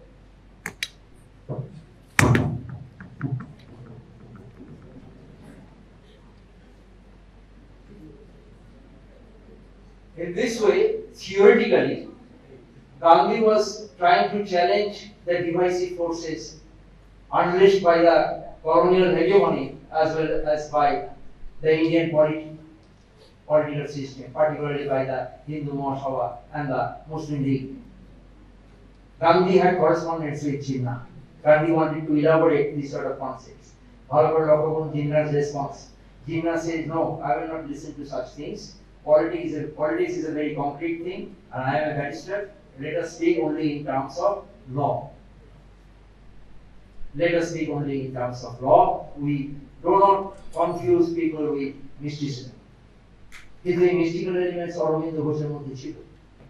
তিনি তাই একটা anonymously একটা লিখছেন যে বন্দি ফকির বলে back করে একজন মুসলিম জেল রয়েছে ব্রিটিশদের দ্বারা, যিনি কোরআন থেকে হাদিস থেকে এই এক্সাম্পলগুলো যেগুলো আলোচনা করলাম সেগুলো নিয়ে মানুষকে মেলাতে এসেছেন। তাকে ব্রিটিশরা যে মানে যখন ইমপ্রিজন করছেন তখন he was defended by Aurobindo Ghosh, maintaining anonymity of course. কিন্তু this is important. And again, ভালো করে আমরা দুটো এম এর কথা লিখেছিলাম, এম স্কয়ার। এবার দেখবেন আমরা ছোটবেলায় একটা শুনতাম, আজকালও হয় বোধহয়, p plus p plus p, p3. আবার p3 দিয়ে আমরা একটু শেষের দিকে যাব। We shall wind up with p3. P for philosophy. Sorry, political science জানছি না। But P for philosophy, P for painting, P for poetry. তিনটে P, they are attacked by the self-styled custodians of hegemonic orthodoxy. তাই Thomas Carlyle বলেছে, যেটা গান্ধীকে Impress করেছে, Gandhi was impressed by Thomas Carlyle when Thomas Carlyle said, argued that peace, the truth, haq, is best revealed through poetry. Truth is best revealed through poetry. তাই পোয়েটরা দেখবেন হেগেমনিক state এবং হেগেমনিক orthodoxy দ্বারা আক্রান্ত হন সব থেকে আগে। আপনাদের সোশ্যাল সায়েন্সের নানা রকম সংকোচন আপনারা লক্ষ্য করছেন। একটা লেভিয়াথান লাইক স্টেট সোশ্যাল সায়েন্সকে মার্জিনালাইজ করার চেষ্টা হয়তো করছে। আমি বেশি কথা বলবো না, ওই যে মনসুর হাল্লা যে কথা বলে লালন শাহ বলতেন যে আমি এই কথা বলতে ডরাই, because my life will be like that of Mansur Hallaj, so I will not diverge the mystical truth. তাই আমি সবটা বললাম না, তবে আমি পরশুর কবিতাটা বাউল গানের মধ্যে আছে, তখন বাউল এইভাবে গান গায়, মিলন হবে কত দিনে মনের মানুষেরই সনে। This is the Bengalicization of a Persian couplet, Indo-Persian couplet, classical couplet. এটা হয় সুতরাং poetry very important, and in the Tolstoy farm of South Africa, in Gandhi's ashram in India, poetry, hymn singing became very important because Gandhi revealed and shared, disseminated truth through poetry, through music. এখনো দেখবেন যারা একটু orthodox মিউজিকে participate করা পছন্দ করে, dance and music, they are very heavily criticized by the self-styled custodians of hegemonic orthodoxy. But Gandhi, Rabindranath, Nazrul Islam, they wanted to emancipate the colonized nation through music and dance. They are very much important. সুতরাং এভাবে চরকার মাধ্যমে, just like সল্টের মাধ্যমে মহিলাদের mobilise করেছে, Gandhi wanted to mobilize the marginalized elements through Chorka Nama, through Chakki Nama, etc. Through very rudimentary type of proto-industrial activities, if you may use the term. Gandhi mobilized people. We do not discuss that in some detail, but that demands detailed discussion. So you understand Gandhi's notion of cosmopolitanism, composite nationalism, eclectic attitude towards inculcation of eclectic attitude in the anti-colonial struggle.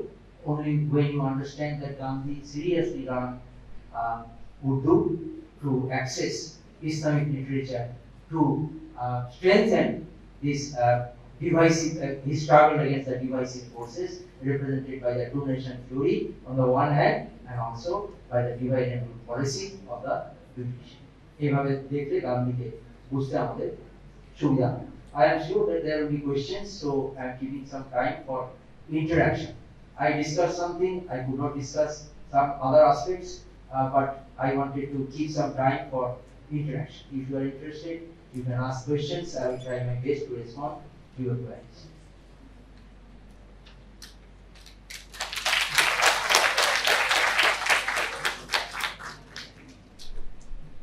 Thank you so much, sir. It was absolutely fascinating, one must say.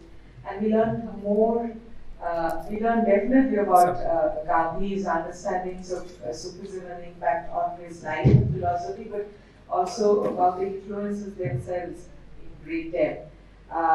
The floor is open for questions, so if you can have a show of hands. Sir, as usual, you are mesmerizing. Please introduce yourself. You need. I'm from the Department of History. Sir, I have two questions. My first question is, you said that there are many eclectic traditions influenced Gandhi. The concept of Wahdat al-Wajud, something that had inspired Akbar when he thought about the state. Was it any ways linked to Gandhi's idea? And the second question, it's like an argument for the sake of argument, but please excuse me. Like Treaty of Hudaybiyah, you said that it's celebrated for the Medinian constitution. There was provision for peaceful coexistence between the Quraysh tribes and the followers of the Ummah. But we are seeing that in 630, Muhammad is conquering Mecca, and thereby he is destroying 360 idols. Now, how is it this broadening of and accepting all other faiths if he is destroying the 360 idols in Kaaba? So these are the two questions that I have. Would you take one question at a time? I think that will be better. Okay, then let him answer Riddhi and then. Thank you, Riddhi, for your queries. Firstly, yes, Wahdatul Wujud, that is sort of a pantheistic notion which is based on the concept of Hamaust, everything is He with capital H. That is, God is reflected in everything. That's why Gandhi was very much influenced by that. So he said that you have to respect each and every individual, and that's why he is addressing the marginalized people as Horijon. So this is the translation into practice of that Wahdatul Wujud concept, and that is also elaborated in Kabir's Dohas. The first encounter of Kabir with Ramananda is depicted. Ramananda by mistake kicked Kabir, who was lying on the ghat, and they said Ram. Ram means that you are a product of God. God is reflected in you. How can I kick you? But I did not consciously kick you. So that's sort of an elaboration of that notion that God is reflected in everything. Very good that you raised this question. But nowadays, this concept is facing a major challenge. Not necessarily in India, but in some other parts like maybe Middle East or Northern Africa. Now, this concept of Hamaust should be juxtaposed with another counter concept, that is, or antithesis, Hama az ust, as in Persian means from. So that's a discriminatory aspect. When you say Hama az ust, then you are saying everything is from God, but God, that doesn't necessarily mean that God is reflected in everything. It gives you the opportunity, it gives you the liberty to discriminate among the communities. So this sort of a philosophy became popular in Northern Africa, in other parts where you see that's also happening in this part of the world now, where this sort of a notion, one country, one religion, one language theory is flourishing. So I have a friend, Algerian, who is a devout Muslim, but he said, my mother tongue is not Arabic. My mother tongue is Berber language, tribal language. When I go back home, I speak in Berber language. But these people, these so-called custodians of religious orthodoxy, they would not allow me to speak or cultivate Berber language. I am fluent in Arabic, but that is not my mother tongue. I start my day by reading Surah Fatiha, but still, I want to, at the same time want to cultivate my mother tongue, that is Berber. They won't allow that because they believe in the theory of one country, one language, one religion. I try to highlight during my discourse that Gandhi was very much opposed to this rigid authoritarian approach to culture and religion. So you have to understand this Wadatul Wajud theory in the context of the challenges, theoretical challenges it faced during that time and also during our time. Second question was, yes, actually sometimes I am not defending that. Sometimes warfare has to be defined or has to be explained, extrapolated in the context of challenges the actors are facing. For example, initially Prophet believed in reconciliation. When all other channels of reconciliation failed, it's my hypothesis rather, because I did not survive in those days. So the Prophet probably opted for another option, because actually this one religion, monotheistic religion, would help them, Prophet thought, because Prophet himself was a trader who was employed by his first wife Khadija. So he found that if there is so much division, that was adversely affecting trade and commercial activities, because there are dacoits in the deserts. So he wanted to just actually neutralize such forces which would be disturbing to trade and commercial activities, he thought. Maybe that was one factor. For example, even Guru Gobind Singh, initially he thought about reconciliation with the Mughals. He is writing in Persian, chaste Persian, Zafarnama, dedicating it to Aurangzeb. But that same Guru Gobind Singh is writing that when all other avenues fail, when all other options become useless, it is then right to pick up the sword, it is then right to fight. So probably something like that happened with the Prophet, because this Prophet Muhammad was the only Prophet who not only had to preach a religion, he also had to govern, he had to defend a sort of a polity at the same time. So maybe, I am not justifying, but I am saying that we have to understand this sort of an action in that context. I will compare that with the case of Aurangzeb. Aurangzeb vilified one temple after becoming the governor of Gujarat. Later on, I understood that Aurangzeb was not hostile to that temple. Aurangzeb did that because that temple was sponsored by Shah Jahan and Darashikoh, who he considered to be his arch rivals. So he wanted to prove that, look, I am so powerful that I can defy your order towards the sustenance and patronization of such a religious structure. So I have done that. So I am powerful enough to defy your orders. Maybe there are certain considerations. I am not justifying this act. Preferably a reconciliatory attitude, peaceful attitude, as I have tried to confirm that love should prevail. Like the Gaudiya Vaishnava thing, that in Gandhi's Ramarajya also, thanks you raised this question, this ishq, concept of prem or ishq, it's not only the goal, it is the means also. So means should be good. Means should be justified by a moral stance, not only the goal. That is Gandhi's Ramarajya.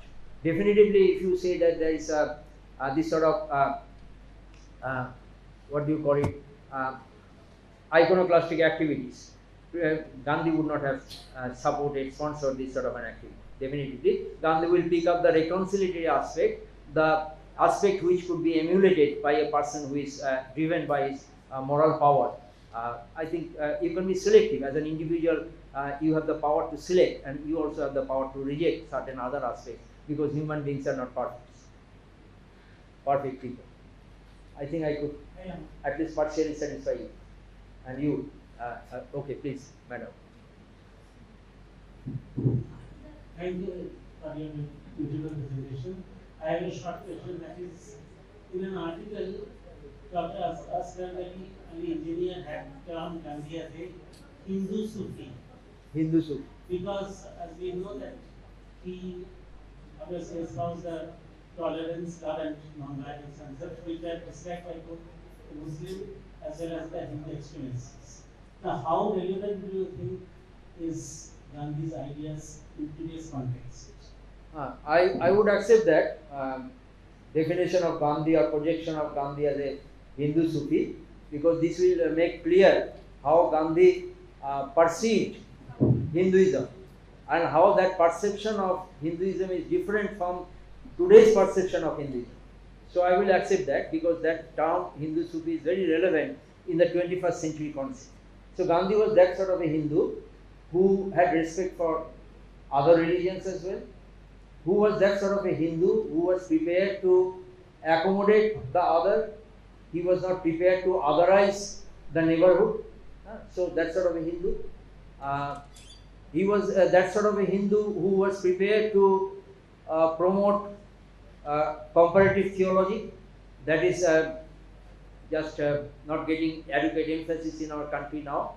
And that is why that's the right term that has been ignored by both nationalist and Marxist historians, and that's why religion has been hijacked by some people, and like Mansur Hallaj or Lalon Shah, I dare to mention them, because my plight will be like that of Mansur Hallaj if I utter their names. So we have not seriously taken these aspects, Gandhi's engagement with religion. We just try to erase these religious aspects, religious discourses from our discourses and intellectual discourses. And the result is that religion now has been hijacked by people who are not trained historians. So that's a travesty, and that is even spilling over to the political arena.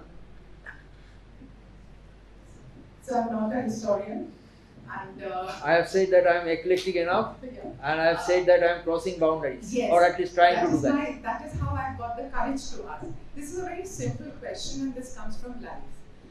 We do Shotonarayan Pujo at home. Now there is this line that we've been talking about, this inclusivity, and so where does this come into our everyday life? How did it come? And to what do we owe this great thing? So this mixture, this inclusivity, as I find, because those lines, when we were children, we used to hear Shotto Peer bole shire dibe hat. This has stayed in my mind.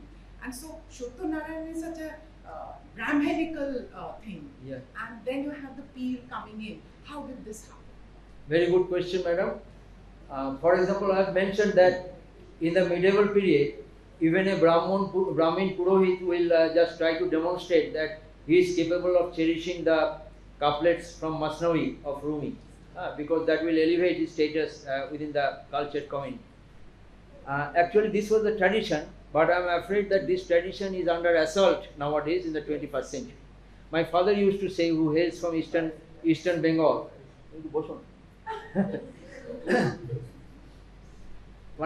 you have to be concerned about everyone. You should not keep anyone standing. That is the message of Gandhi, probably. So, my father used to say when he was a child that when the newly married either Hindu or Muslim couple would enter the village, they would first visit the akra of a yogi, and after visiting the akra of a yogi, after being blessed by them, they will instantly visit the akra of a Sufi saint, Sufi shrine. This was the common tradition. But the influence of Wahhabi movement or Farisi movement became so strong that he also, when he was growing up, he found that this became extremely difficult to follow this tradition later on. So this is happening, for example, in the Kawali, in the Qasbah.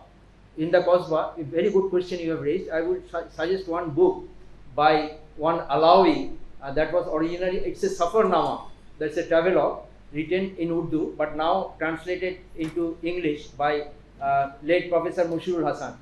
The Alawi is juxtaposing Hijaz, that is the Arab world, with his small Qasbah in northern India. He says that I compare my small Qasbah with Hijaz, that is the Arab land. I venerate the Arab land, but I love my Qasbah, because in my Qasbah I find this eclectic tradition. Here Hindus, Muslims and Sikhs, they are taking part in the Mahfil and sharing the same poetry, cherishing the same dance, etc. you have given me the liberty to share something more here. I have a unique capacity to test your patience. I will do that. So it's very interesting for us. This tradition is waning very fast.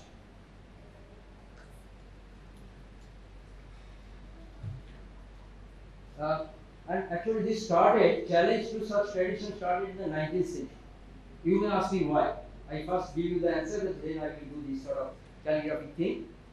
In the 19th century, you see the introduction of Western institutions, Western education system, the triumph of the individual following enlightenment, not following the Baul or Sufi tradition. They also speak about the emancipation of the individual, but in a different mode.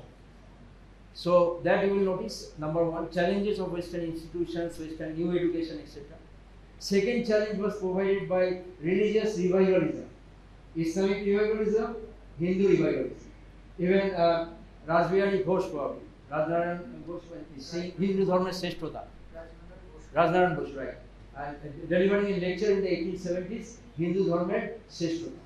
So this religious revivalism was gaining ground, and it was observed that previously Muslims and Hindus had same types of names, same types of attire. But now they are asked not to visit the Jatra, Kathakatha, etc. because they can be de-Islamized. So this sort of thing, art is there from 19th century onwards. But before that, this was the common tradition. This is a sharing of tradition. This eclectic cosmopolitan trend was there. And even in our childhood, for example, the film producer was probably a Hindu or a Punjabi, maybe Sikh or non-Sikh person, but they are very much inspired by Sufism. That's why in our childhood days we were not allowed to go to the cinema hall frequently. We never had the television set. So, but we could not be banned from listening to music disseminated through the microphone. It was amplified. So we used to listen to this song. Maifil hai Shama, Maifil hai Shama. It means Shama hai Shama. So this is Shama means candle, very important to the mystics. And Maifil or Majlis means slightly pronounced Shama. So it means Shama Shama means someone who performs brilliantly in the Maifil or in the Sama. That's why he is compared with or she is compared with Shama Shama. Shama Maifil. And this is very important not only to Islamic mystics.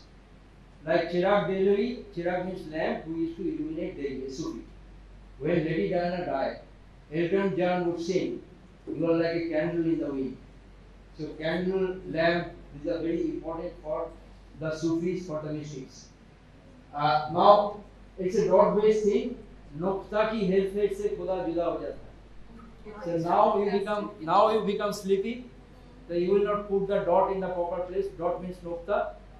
Actually, this is Khuda is a Persian term. And ekhonকার soap opera দেখবেন Khuda Hafiz বলে না, বলে Allah Hafiz. Actually, Khuda Hafiz বলার কথা। এখন Allah, it is Arabization. One country, one religion, one language. So Arabization is equal to homogenization. Persianization, I was speaking about, Gandhi opted for Persian. That means heterogenization. So you have to understand in that context. So nokta ki help সেটা বুঝিয়ে দিই। এটা খোদা, আপনারা আমার বক্তৃতা শুনে ক্লান্ত হয়ে পড়েছেন, ঘুমিয়ে গেছেন, টায়ার্ড হয়ে পড়ে, তখন আপনি নকটাটা উপরে না দিয়ে আপনি দেবেন নকটাটা কিন্তু নিচে দেবেন। তাহলে একটা মানে হলো your purpose is to be united with the supreme being, but এটা তো জুদাইয়ের কথা হয়ে গেল। নকটা কি হেরফের সে খোদা জুদা হয়ে যায়। You are separated from God. So this sort of Kasba culture এখন এগুলো কিরকম অবস্থা হয়েছে, কোয়ালিটি আইসক্রিম আমরা খেয়ে দিয়ে দিই, সেরকম কসবা মিনিবাসের কসবা দিয়ে দিয়ে ওটা কিউ দিয়ে হবে। তো এই হচ্ছে অবস্থা। আমরা তো সব মানে এটাকে বলছি ডিপার্সিয়ানাইজেশন। ডিপার্সিয়ানাইজেশন হচ্ছে বলে we are becoming the victim of this sort of segregation, exclusivism. এটা আমার তরফ থেকে।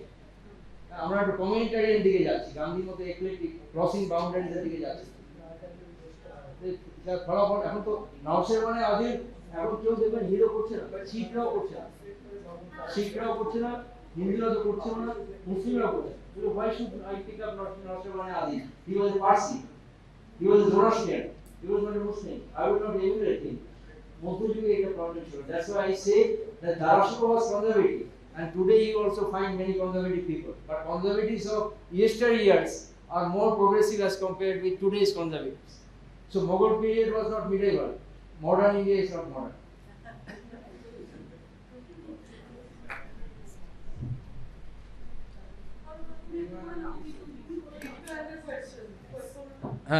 Sir, good afternoon. My name is Vikram Amapata. I'm a student of history from Scottish Church for 6th semester.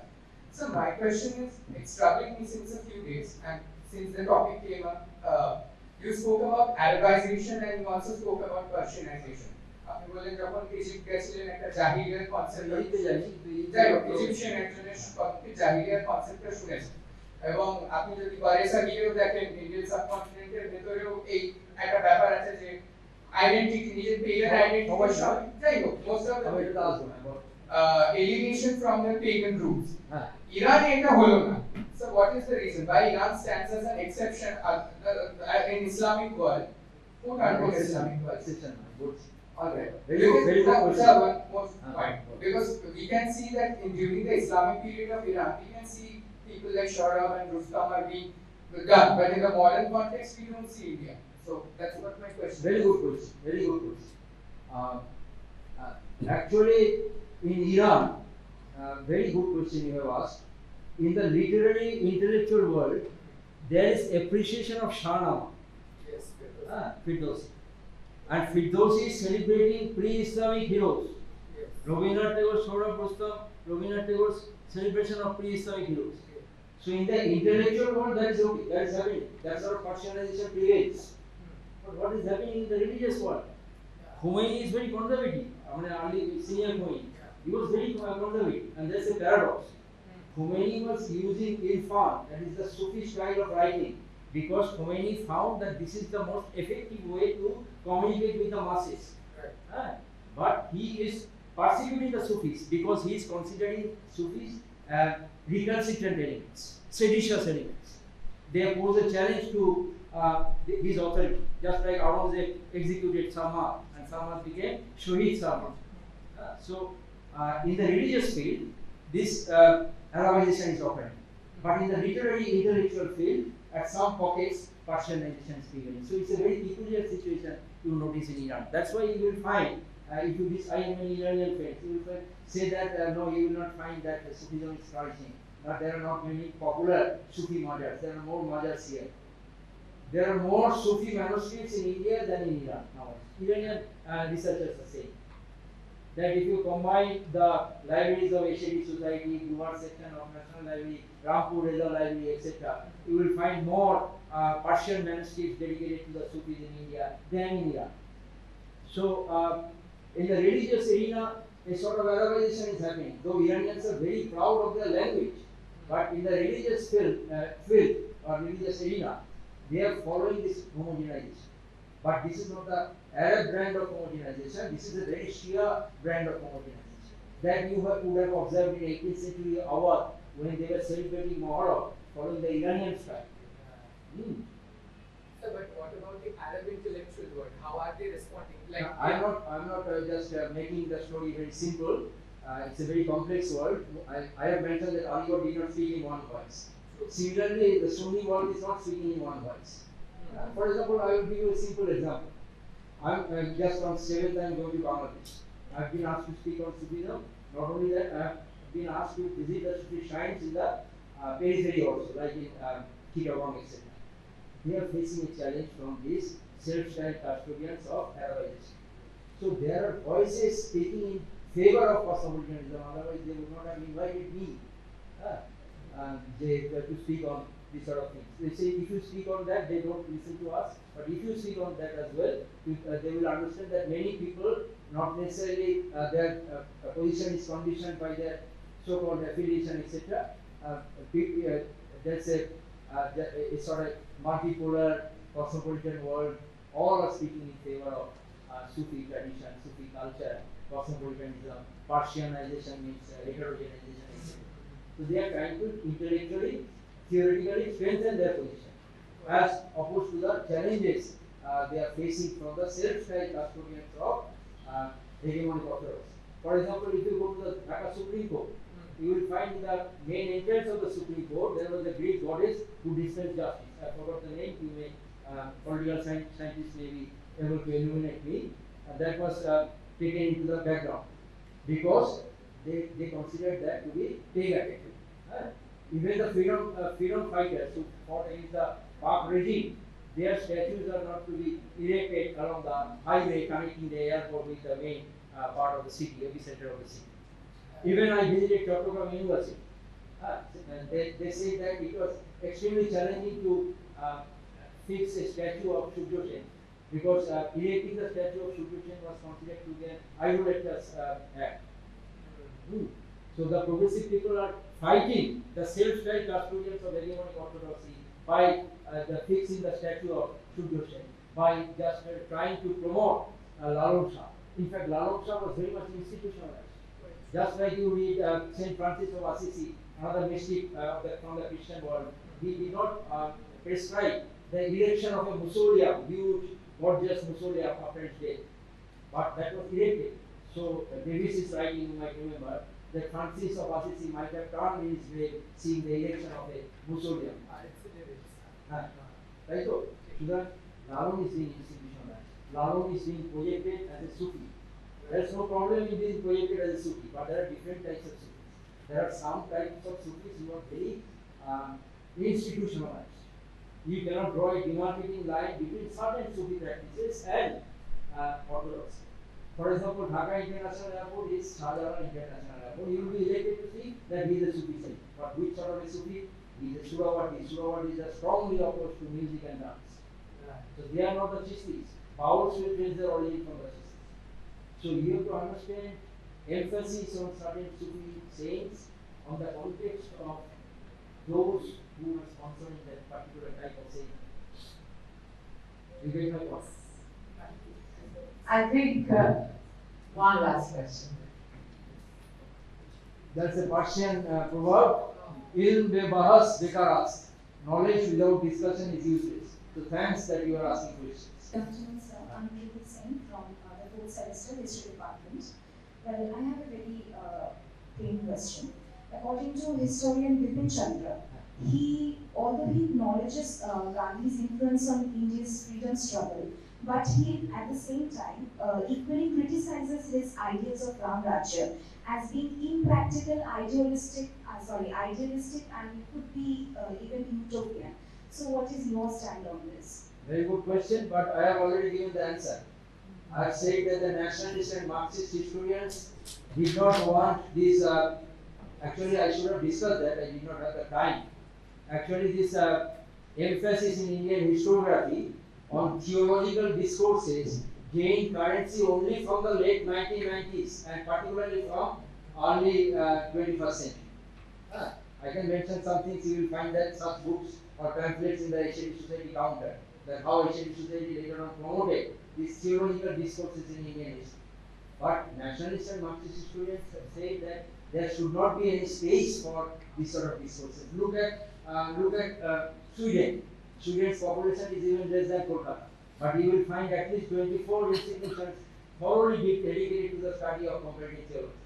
But in our country, if you search, you will find only 3 major institutions thoroughly dedicated to the study of comparative theology. Only 3 departments offering a full-fledged course on comparative theology. It is such a big country of billion people.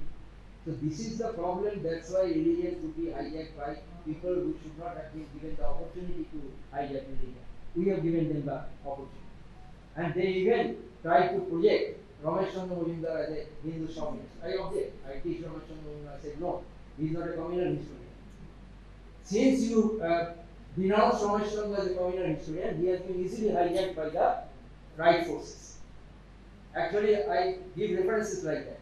Had he been a communal historian, I frequently 3 times a year I visit Bangladesh.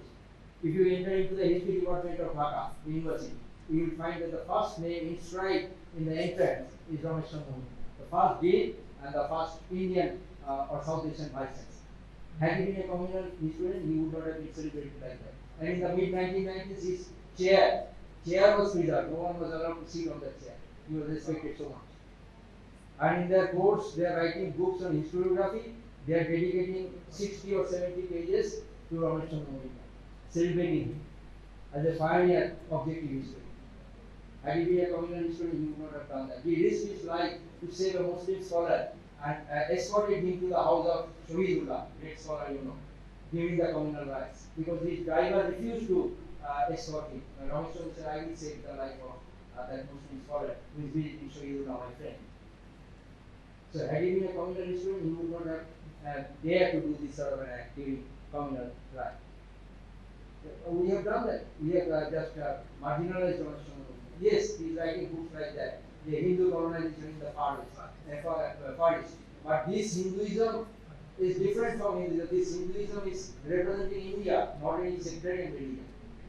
That's why Lokeshwaranandaji in one convocation said that Vivekananda went to the West not to preach Hinduism. He went to the West to preach Hinduism. Actually, Hindu is a geographical term. It's a geographical term. Nowadays, I have said that terms are very dynamic. They have received a twist in a particular era. Nowadays, it's getting a sectarian term. But previously, it's a geocultural term. Its origin, Indo-Persian origin is geoculture, not sectarian. Nowadays, it's becoming that. Nowadays, Nausherwani Adi is becoming obsolete. And Adalat is being for all sorts of wrong purposes nowadays. We will take one last question. Okay. Yes. Good afternoon, sir. I am Jari from the Department of History and Statistics. Sir, I would like to direct your attention to Afghanistan. Sir, can Sufism be used as a weapon, as an ideological weapon to fight orthodox regimes such as the Taliban? Very good question. I would not use the term weapon. If you use something as a weapon, it can be easily identified and it can be singled out, it can be erased, its existence can be threatened. So rather than doing that, for example, what we are doing now, I have been asked, along with some Bangladeshi scholars who specialize on Sufism, to speak in a very casual, informal manner in a bookshop. In a very eclectic region, we shall be speaking about Sufism in a very casual manner. People will come there to purchase books, to read books, and we shall be speaking on Sufism. And if there is anyone interested, they can interact with us. But if we had focused that there is going to be an international seminar on Sufism in that and that particular institution, that would have attracted the attention of those who can threaten this sort of activities, eclectic activities. So I would not use the term Sufism, but definitely in the, not only in the intellectual world, like seminars like this, and also in informal places like bookshops, you can have more discussions on these sort of things, this sort of Persianization. This is a very important question you have raised. One Afghan lady was visiting Delhi. I was visiting Delhi. Say, these Taliban are attacking Persian language because Pashtun is very similar to Persian, 40% similar to that of Persian language. Now, do you know why they are attacking Persian? Because elite and cultured ladies in Afghanistan, they learn Persian. So they think that by attacking Persian, they are marginalizing us.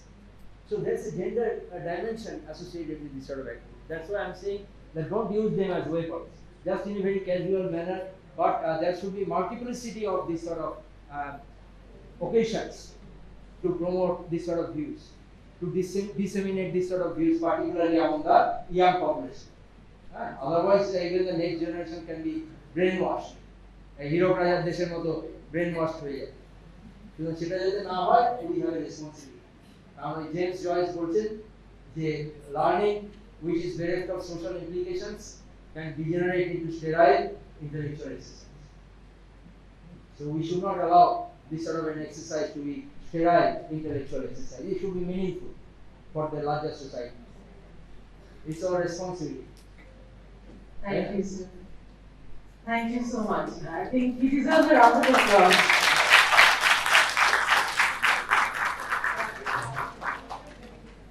এটা কি বন্ধ করলাম না খুললাম?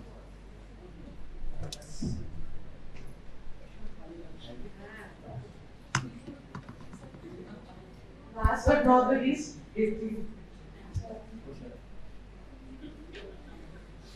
আমি নেমে যেতে চাইছি, আপনারা আমাকে তুলে দিচ্ছেন।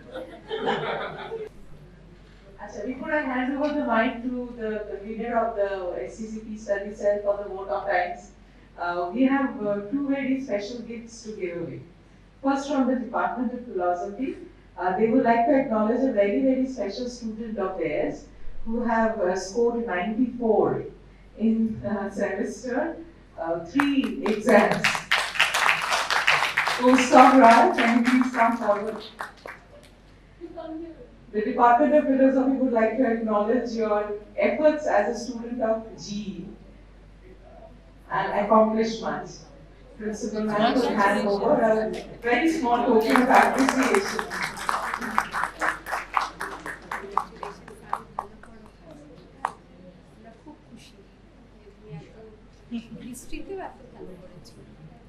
তুমি সুফিজম নিয়ে পড়ো, তাহলে ওর উত্তরটা ওকে সুফিজম নিয়ে কাজ করতে পারো।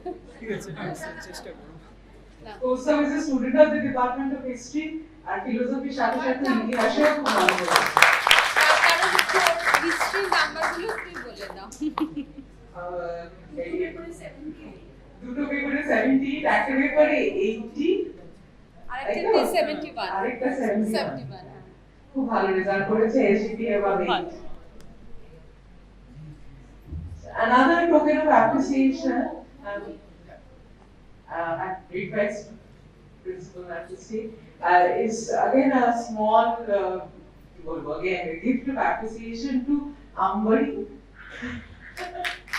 for designing the poster that you see. This is the second one she has done. The one that we have with Professor Ambari is first, she was also done by her, designed by her, executed by her. Thank you, Ambari. And thank you, Principal Ma'am. Now, I will request Dr. Bhattacharya to give the vote of thanks and bring the program to the end.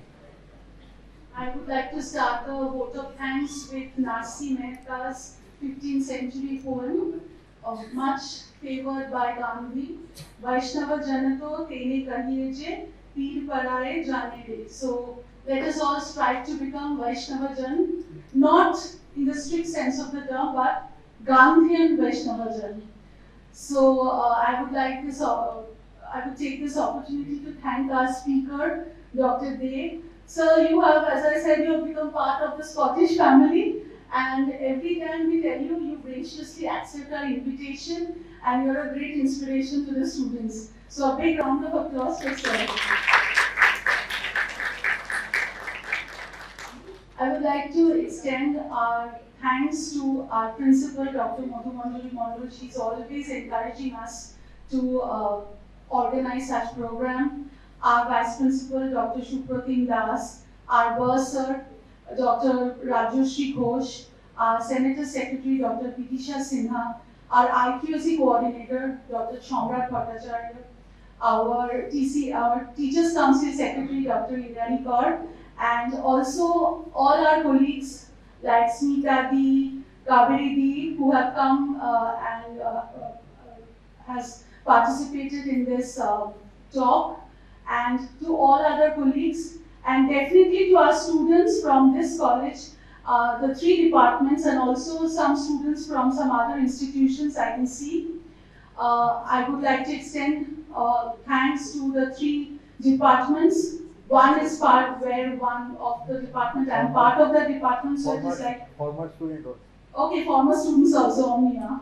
Yes, and so history, philosophy, and political science, we are always brothers in crime, and academics. So our partner departments, and also our non-teaching staff, and Gautam Babu and Partho and Bindu and Papu. So and Shourab. So thank you all and Polanda. So please a round of applause for everyone. I'm very bad at vote of thanks. Please forgive me. So thank you all for coming. There's a small refreshment just outside, and all of you have come wearing this. So thank you all. Bye bye.